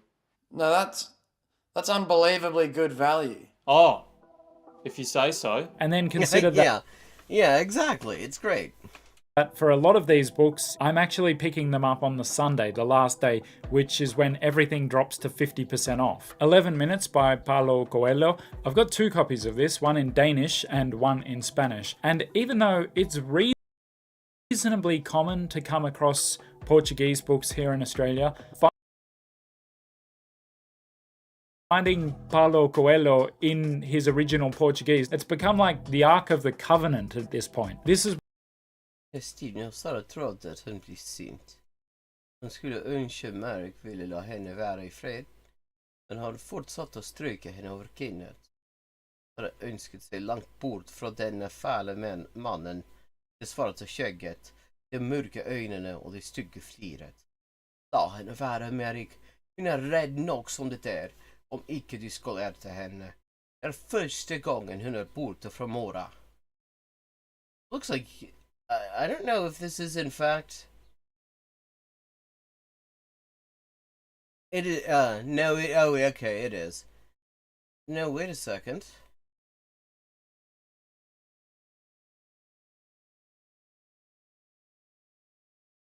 It is often. It is Norwegian and Danish in writing look a lot alike. And so you can write entire sentences in Norwegian that are in Norwegian and Danish at the same time. And I was reading this and I was actually beginning to wonder, no, but frostige them. Yeah. I think this may actually be Norwegian. Yeah, it is Norwegian. Mannen, not mannen. Mannen. That's one of the various sort of hallmarks, indicators of whether you're looking at Norwegian or Danish. Is mand, in Danish it is spelled M-A-N-D, and in Norwegian it is M-A-N-N. So that's Norwegian. One of my wife's favorite books, but it's in Norwegian. I haven't read it yet, but I really like seeing these, I'd say, more niche books translated, especially into smaller languages like Norwegian, Finnish, stuff like that, because it's kind of a reminder that even in places like that where the level of English is really high, the local language or the native language is still valued, and I would even say it is the language everybody uses. Preferred. And needless to say, I don't like the attitude that it will all just be replaced by English, because at the very least it's a very boring way to approach your life. But I also think it's pretty dismissive, like, oh, it's like your little language doesn't matter, and just because I can't be bothered to learn it. And speaking of less widely spoken languages, I'm not going to say what the language is because one day I want to do a whole video on it, but this is one of the most amazing finds from the book fair ever. It's a Bible, as you can see, but translated into a very very endangered language. It's also really, really beautifully damn presented. it. Show us. I want to see if I recognize the language. It's got lovely print, nice binding. As far as I'm concerned, this is a work of art. This title right here sums up why the foreign language section at these book fairs is so much fun for people like me. We've got a Swedish author with a book called The Italian Shoe in German. From the perspective of what you might call guided immersion or material that is for a native speaker but with help for non-native speakers, I've got far more Spanish than anything else. Quick tour, 12 short stories to improve your vocabulary. I didn't pick this up from the book fair. I actually went and picked it up from the author himself. He's a Spanish linguist. The complete poetry of a certain now shamed Chilean author, side by side. Yeah, well, I mean, I really did not. I've never seen anyone outside of Chile who was familiar with that. It certainly got a lot of discussion in Chile, but I've never actually seen it discussed in English. Why Pablo Neruda is not quite as beloved as he was a few years ago when this was not as openly discussed and well known. Spanish on this side, English on this side. And although, yes, what he did is obviously horrible, I am personally of the opinion that that should not mean that no one ever reads his poetry again. This is an opinion that I share with Chilean and feminist author Isabel Allende. Speaking of whom, I do have a couple of her books, mostly in Spanish. I do have Yeah, Inés del Alma Mía is quite good. Some in English as well. I would probably need to listen or read in English or Swedish first, but she is actually really widely translated, so that's definitely a possibility. Yeah, I have her someplace. I have her actually in Icelandic. I do have a lot more Spanish. I can't show it all to you. We'd be here all day, so moving on. When I asked you guys which languages you felt had a greater number of learners than the amount of material available to learn those languages with would reflect, i.e. which languages have more demand than supply, one of the most common and I would say well-founded answers was modern Greek. And lo and behold... Yeah, it's hard. I've been trying to find... I know that The Firm was translated into Greek, but I have not been able to find a copy of it. I even know the Greek title of it, Ieteria, but I can't get it anywhere. Behold, the next day I come across this. It's huge. Now, obviously, a book like this is much, much more traditional classroom learning. Yeah. Επεδεύσω. Επεδεύτω. Yeah, just verb forms. Skill building than it is mass immersion style. But when it comes to a language like Greek, where there isn't going to be that much comprehensible input for you to actually learn with, there's just no world in which I can picture that this isn't worth paying $4 for. Yeah, I'd say so. And as a reference book, it's not a bad idea to have something like that. It's when people try to actually learn the language by memorizing the fucking pluperfect subjunctive and everything like that, that it falls into problems. These 5 German books were a curious find from the last book fair. And even though I'm not learning German and I don't speak very much German, I bought all 5 because they look like a really kind of comprehensible input level for a lot of German learners. I feel like adult learners who are at about maybe B1 could really get something out of this. At this most recent one, I also picked up a German copy of The Hobbit. Now, don't ask me why, but in the German title, they feel the need to specify that he is a little hobbit. Yes, I was just about to say that. It is the small hobbit.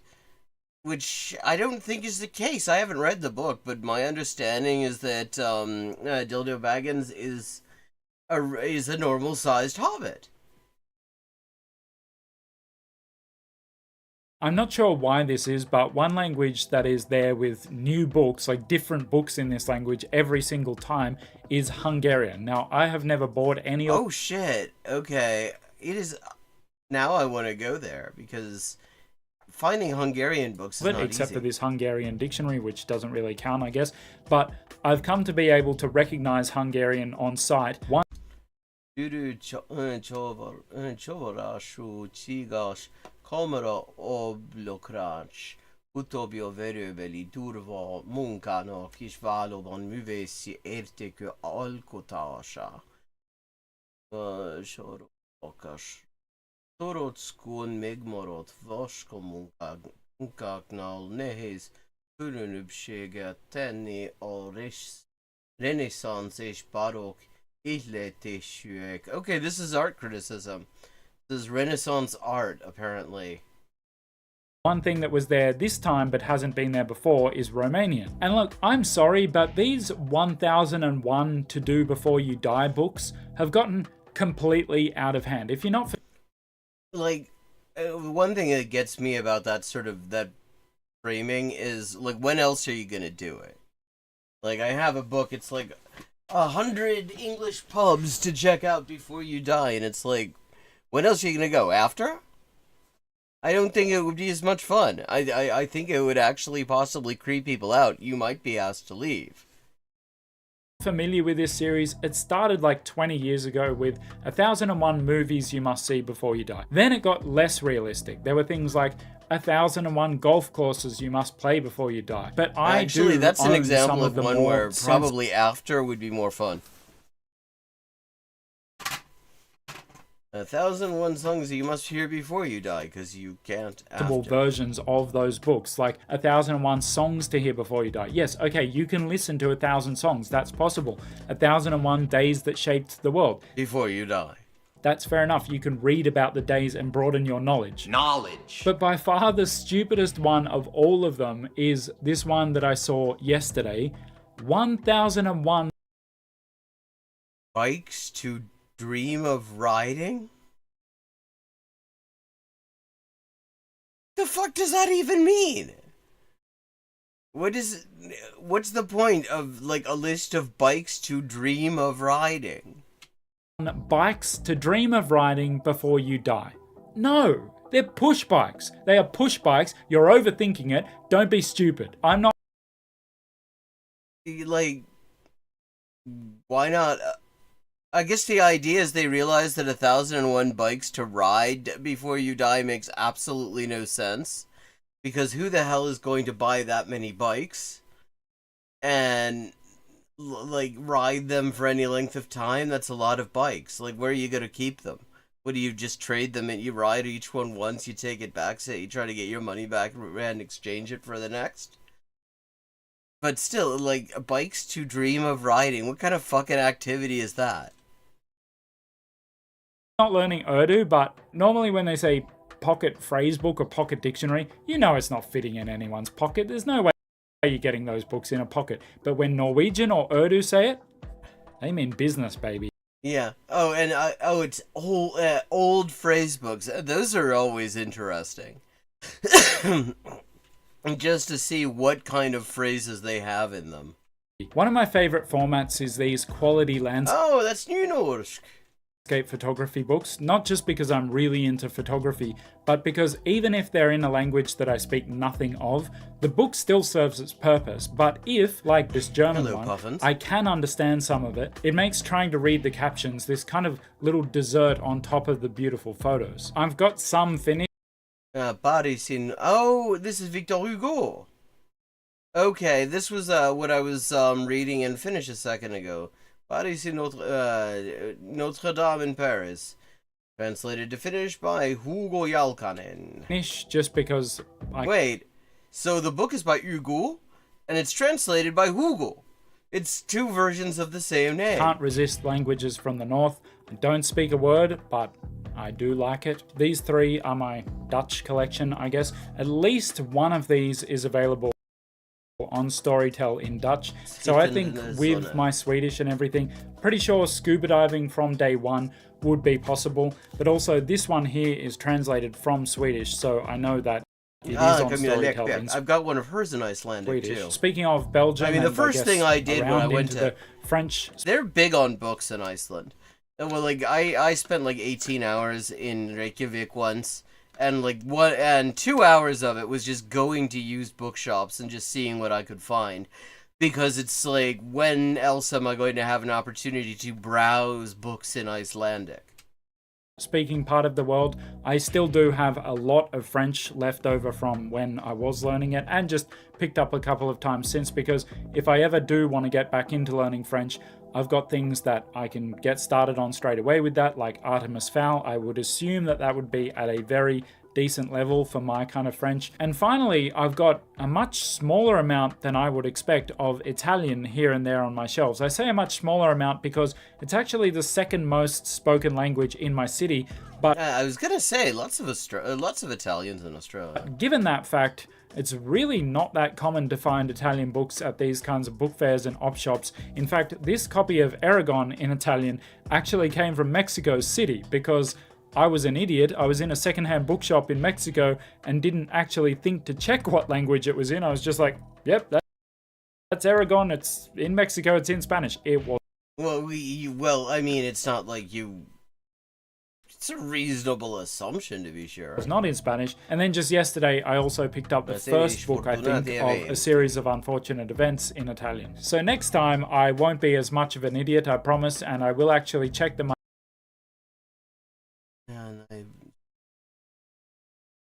Cause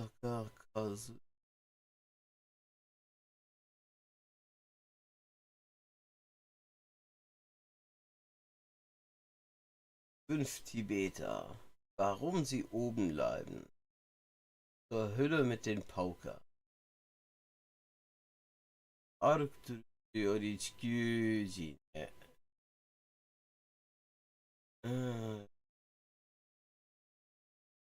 My microphones are working, and I'll try and take... It's an entire cookbook in Hungarian on things to make with potatoes. You guys along for the adventure, and we can see what we find together. That sounds lame, but you know what I mean. I'm really into this kind of hunting for material side of language learning. In fact, I'd say it's my favorite aspect of language learning. Let me know what you guys have found at this kind of stuff, at op shops and book fairs and whatever over the years. I'm actually interested to hear it. And as always, lo quiero. Okay.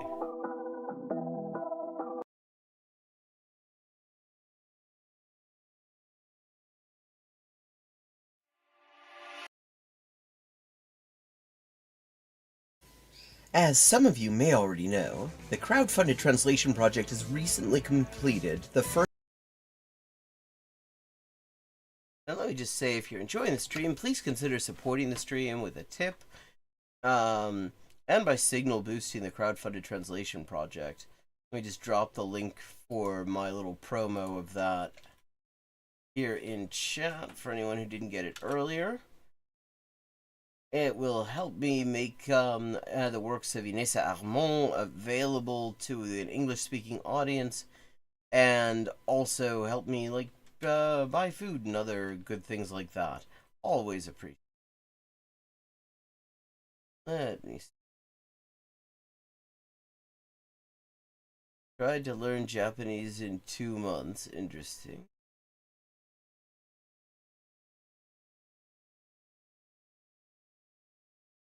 Interviewed 100 elite Japanese speakers. Here's what I learned. Okay, I wonder what an elite Japanese speaker, how that's defined. I feel like I'd fall in the definition, though. So we'll see what I think of what they learned. This is a channel I've not... What's up, Korekara Skull? Welcome back to... Lots of new channels here. Well, new to me, anyway. Channel. If you're new here, on this channel I'll help you learn Japanese as fast as possible. Personally, I learned Japanese and passed the JOPT N1 in 1 year, and on this channel I've interviewed nearly 100 of the most high-level Japanese speakers, breaking down how they were able to do it. Some people you might be familiar with, like Maverick Japan, Dogen, Tokini Andy. Him I don't know. The first two definitely. Both have very worthwhile channels. And more. So in this video I wanted to break down 5 of the top key takeaways and patterns that I've noticed after interviewing them, and how you can apply that to accelerate your Japanese learning. But first, I'm so proud to say that this video was brought to you by the Korekara Club. If you're studying Japanese, the Korekara Club is the best place to accelerate your learning. You'll get access don't take this to be my endorsement. To my course on how to learn Japanese in a year, be able to ask me questions directly in our monthly group call. Also just... Oh, wait. Oh, sorry. This is his channel. This is his channel's, social networking thing. Keep yourself accountable with studying Japanese and making progress with the language. Because of you guys' support, Personally, I will say accountability in language learning is seriously overrated. Grind is not how you acquire languages. Actually continue to make videos on the channel, so I really appreciate that. The first key takeaway that I learned after interviewing all these people is that learning a language is simple, but not easy. Yeah, I would tend to agree with that. I'm assuming he's about to get into comprehensible input. I mean, that is the thing about comprehensible input. It's like one thing that works for extremely well in all cases, except how you apply it is complicated. If you've watched some of the videos on the channel, then you know that learning a language is really a subconscious process, which means that all you need to do is have enough exposure and put yourself in the right place for you to acquire it. But okay, already appreciating this.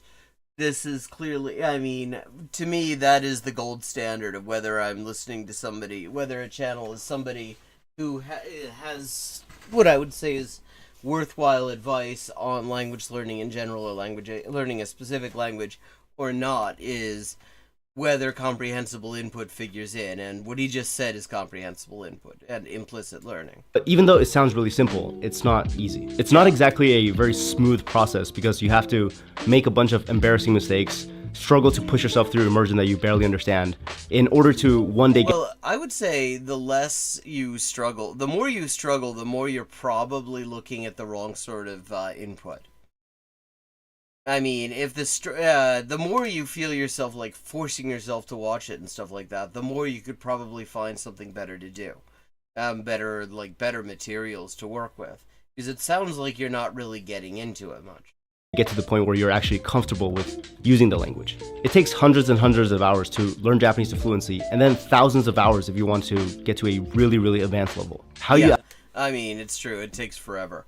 I mean, if I'd known from the very start of when I first started learning Japanese, which would have been in like 1988, what I've learned, in the intervening decades, then I don't know if it would have taken that long. I mean, the writing system probably would have ensured that it did take a fair bit of time, because it is a complicated writing system.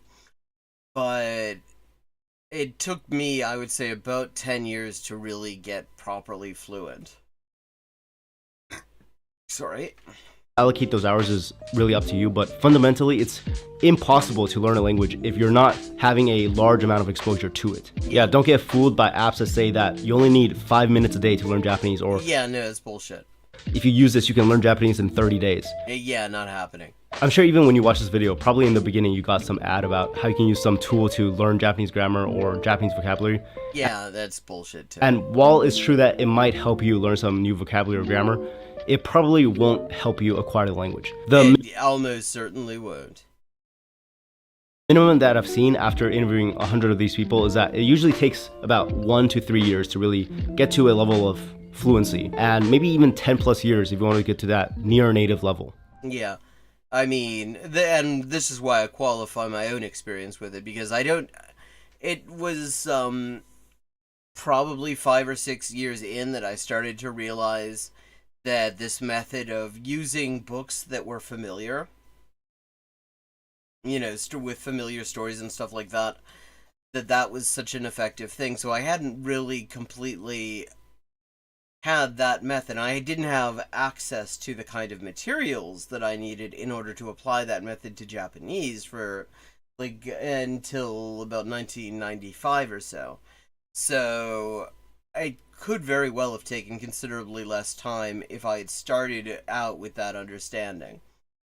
So, but that's how long it took me. It took me a while. That was an uphill. There's really only one secret to learning Japanese, which leads me to the next takeaway. Live a life in Japanese. I'd say it depends a bit. I mean, there are studies that have indicated immersion is something that is much better if you already have reached a certain level in the language, certain intermediate level, and are not totally new to it. But surrounding yourself with input in the language that you're trying to learn, Japanese or whatever, is definitely good. I mean, if you constantly have stuff in Japanese going, you've got background music in Japanese, you're watching shows that are in Japanese, even if you're watching it with English subs, that's still helpful. Because your brain is getting used to the language. The best speakers that I've interviewed on the channel all have lived a life in Japanese, whether that was living in Japan, working in a Japanese environment, or even just having a significant other that they could speak Japanese to on a daily basis. The reason why living a life in Japanese is so powerful is because there will be these little moments where you forget that you're actually speaking Japanese. Like, it could be having an argument, or maybe you're quitting your job in Japanese. But those tiny little moments that add up and compound will really make the difference of whether or not you're really comfortable with the language. So if you have the chance to actually go to Japan, whether that's like to study abroad, stay with a host family, work in Japan, or even just travel there, you should take it, because ultimately the memories that you consolidate in Japanese will help you acquire the language at a faster pace. Yeah, I mean, definitely. It's something I miss Japan. I haven't been there since 1995, actually. And now it's actually starting to become affordable. Though that is the secret to learning Japanese, there is one hack that I found to accelerate your Japanese learning. And that's the next takeaway. The best hack is to be obsessed. Yes. Absolutely. No notes. The more obsessed you are with the learning the language you're trying to learn, the less effort it's going to take to focus on good comprehensible input, because what the input lacks in compulsion, your interest in the language itself makes up for. And that definitely helps, because the more just obsessed you are with it, the more you can focus for a long period of time, and you can spontaneously go back and concentrate more on it and everything like that, as opposed to having to force yourself. So that definitely, yeah, I mean, the more absolutely just charged you are to be going in there and learning Japanese, or any target language, all this stuff applies very much to other languages, the better it's going to be. I mean, the more you really just feel driven to do it. This is a pattern that I've noticed with every high-level learner that I've interviewed on the channel. They were all highly obsessed with learning the language. And this isn't just something that's true with language learning. This is something that you'll probably notice with everything. One of the interviews that really stuck out to me was when I interviewed Julian Godfroy, who's this guy who got to a native level in Mandarin Chinese. When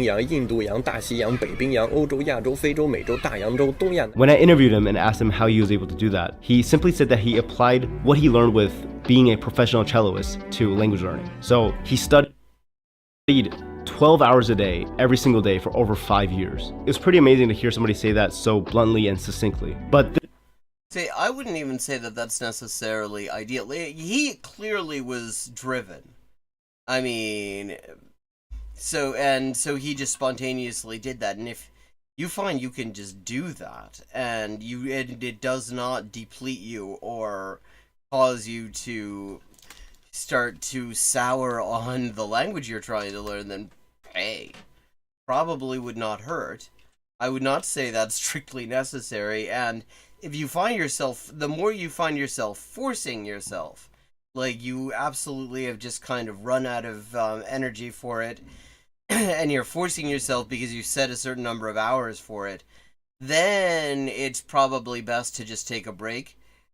But if that is just how driven you are, that you just don't need to force yourself to spend that much time on it in one way or another, then that is definitely helpful. This is something that I've noticed with all high-level speakers of any language. Like people like Matt for Japan, they went all in studying Japanese full-time with every waking hour. Of course, they would get to a super high level. Speaking from personal experience, this isn't something that you have to actually do forever. But if you have the opportunity to, it's worth setting aside some time, whether that's like for a couple months or even just this year, to dedicate to learning Japanese or any other language. Having that period where you're hyper-focused at learning Japanese will be super helpful, because all those things that you've learned and consolidated isn't going to be forgotten later on. When you're actually obsessed with learning Japanese, even if you study with inefficient methods, it doesn't actually matter, because just the sheer amount of exposure and deliberate practice that you have will be enough to actually push you and accelerate you to fluency. But even I mean, I wouldn't say that necessarily follows. I mean, the exposure probably always helps to some extent,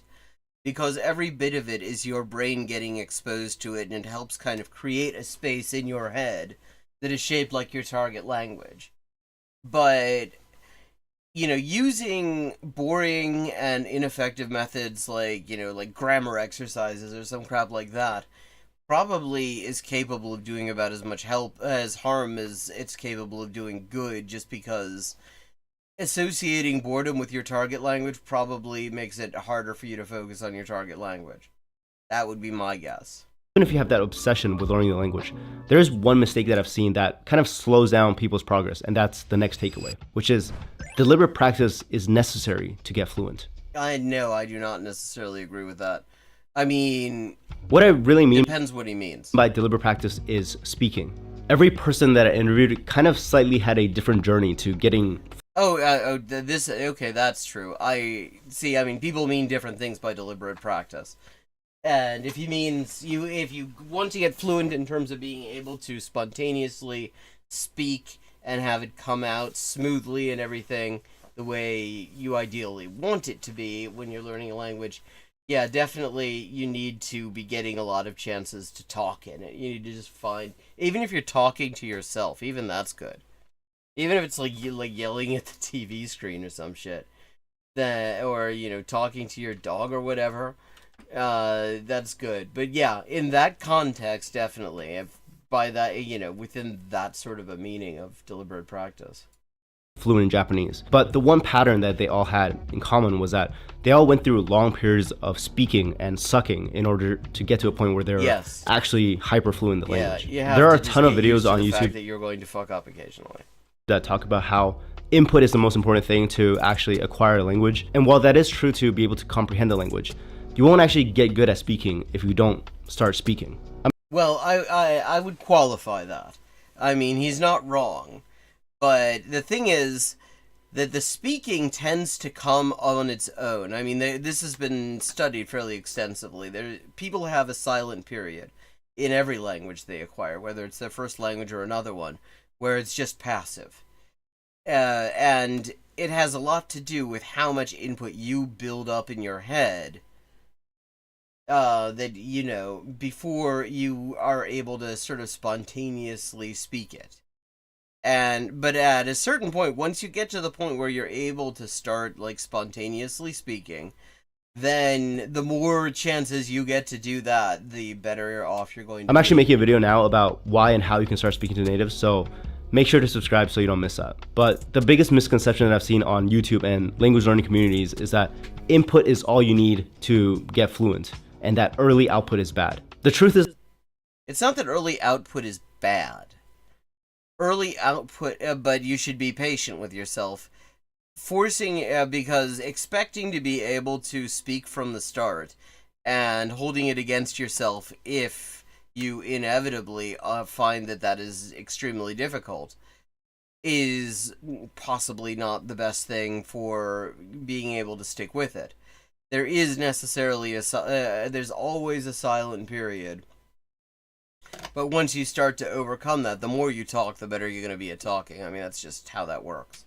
Is that while speaking early may not be that helpful because you'll be making a lot of mistakes, it will actually give you that confidence to be speaking later on, and you also make friends who are native speakers of the language. As long as you're making an effort to continue to study the language and improve your speaking, you won't have the problem of speaking weird Japanese over a long enough time frame.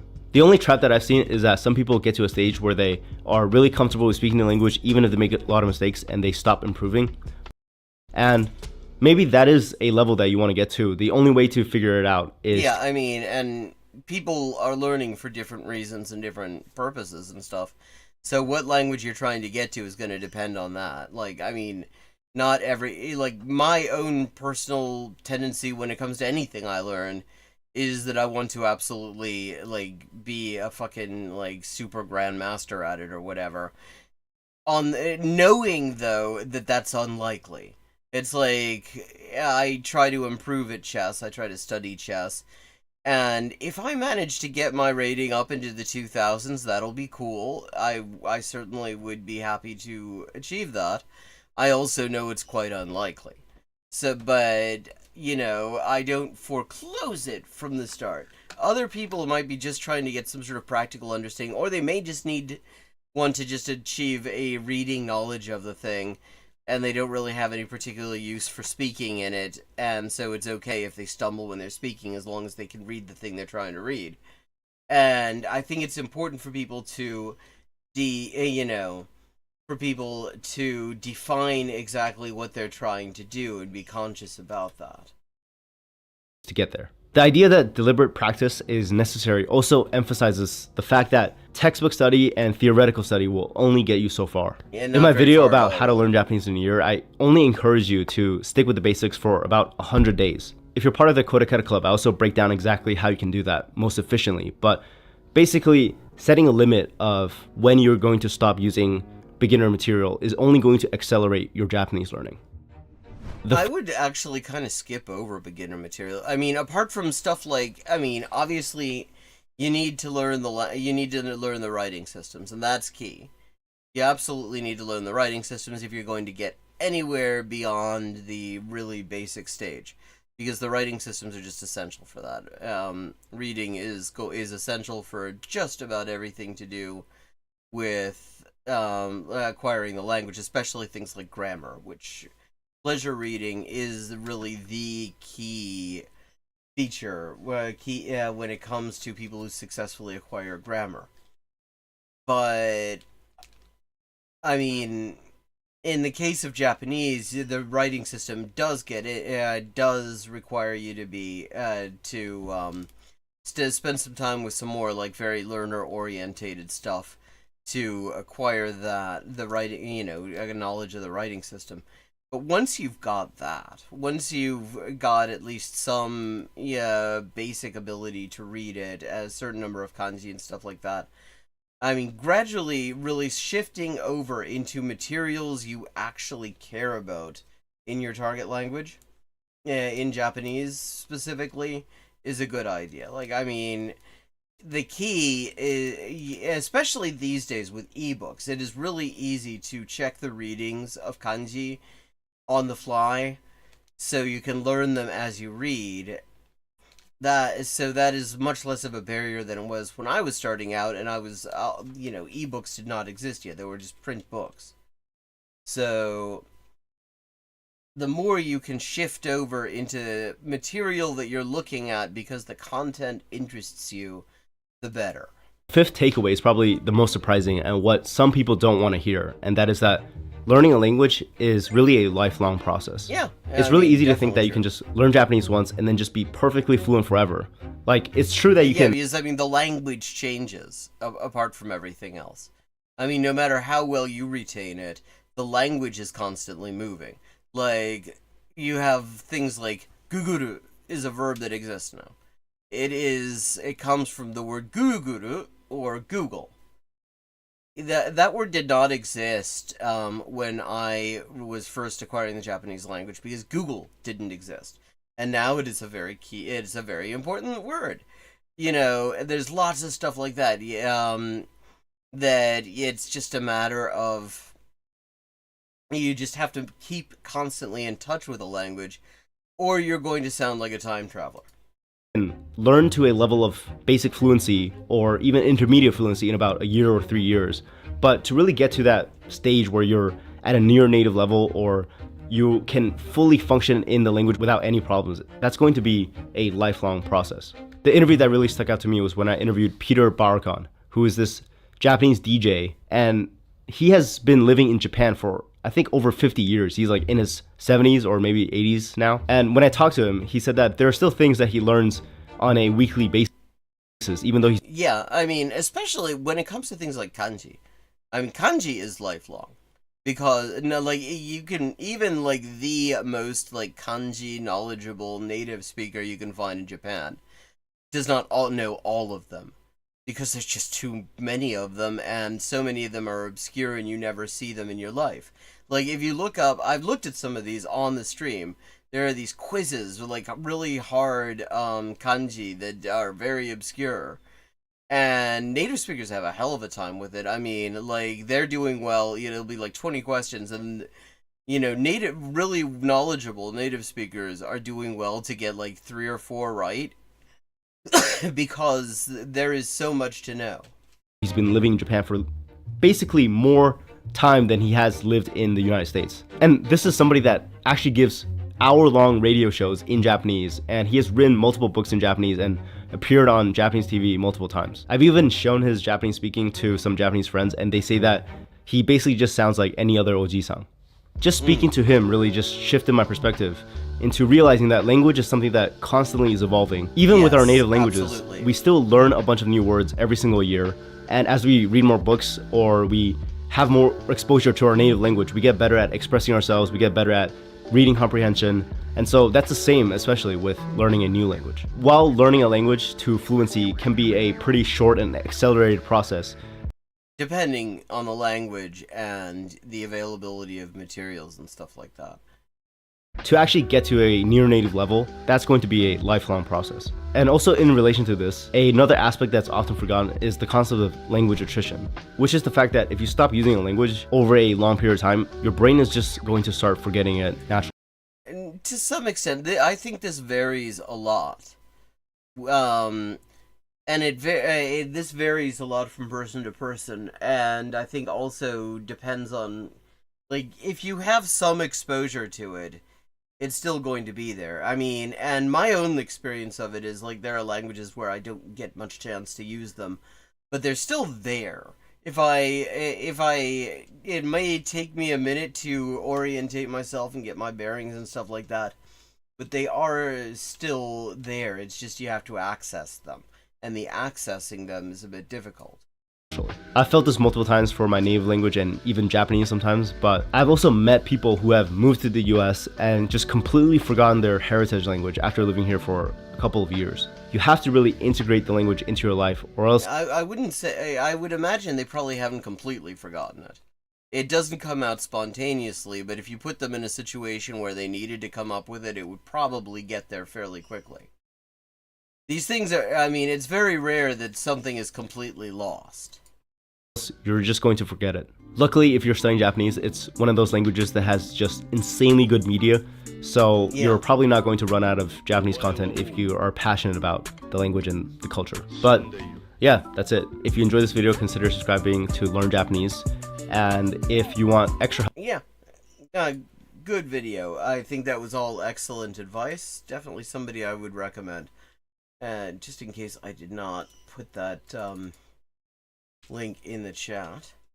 And with that, I'm going to wrap up. I will be back tomorrow at 4:30 p.m. US Eastern Time, and maybe we, maybe even actually beat the fucking final boss in En Garde. I don't know. And thank you to everyone who joined. I'll be I'll at 11:30 p.m. US Eastern Time. The Seagull channel will be picking up. Thanks for spending this afternoon with me, Riveroon. Good to see you as always. And please share that the video and raise awareness of the crowdfunded translation project if you see opportunities to do so. Because I know there are way more people who would be interested in what I'm doing and supporting what I'm doing than actually see my posts about what I'm doing. And on if you go to my Patreon, you can read the Inessa Armand essays that I've translated so far. So let me just link you there. There's also the Cullen Dye stuff is there too. There's all sorts of stuff. So have a good evening. I'm going to go and see about dinner and things. And I guess I'll probably see you this evening.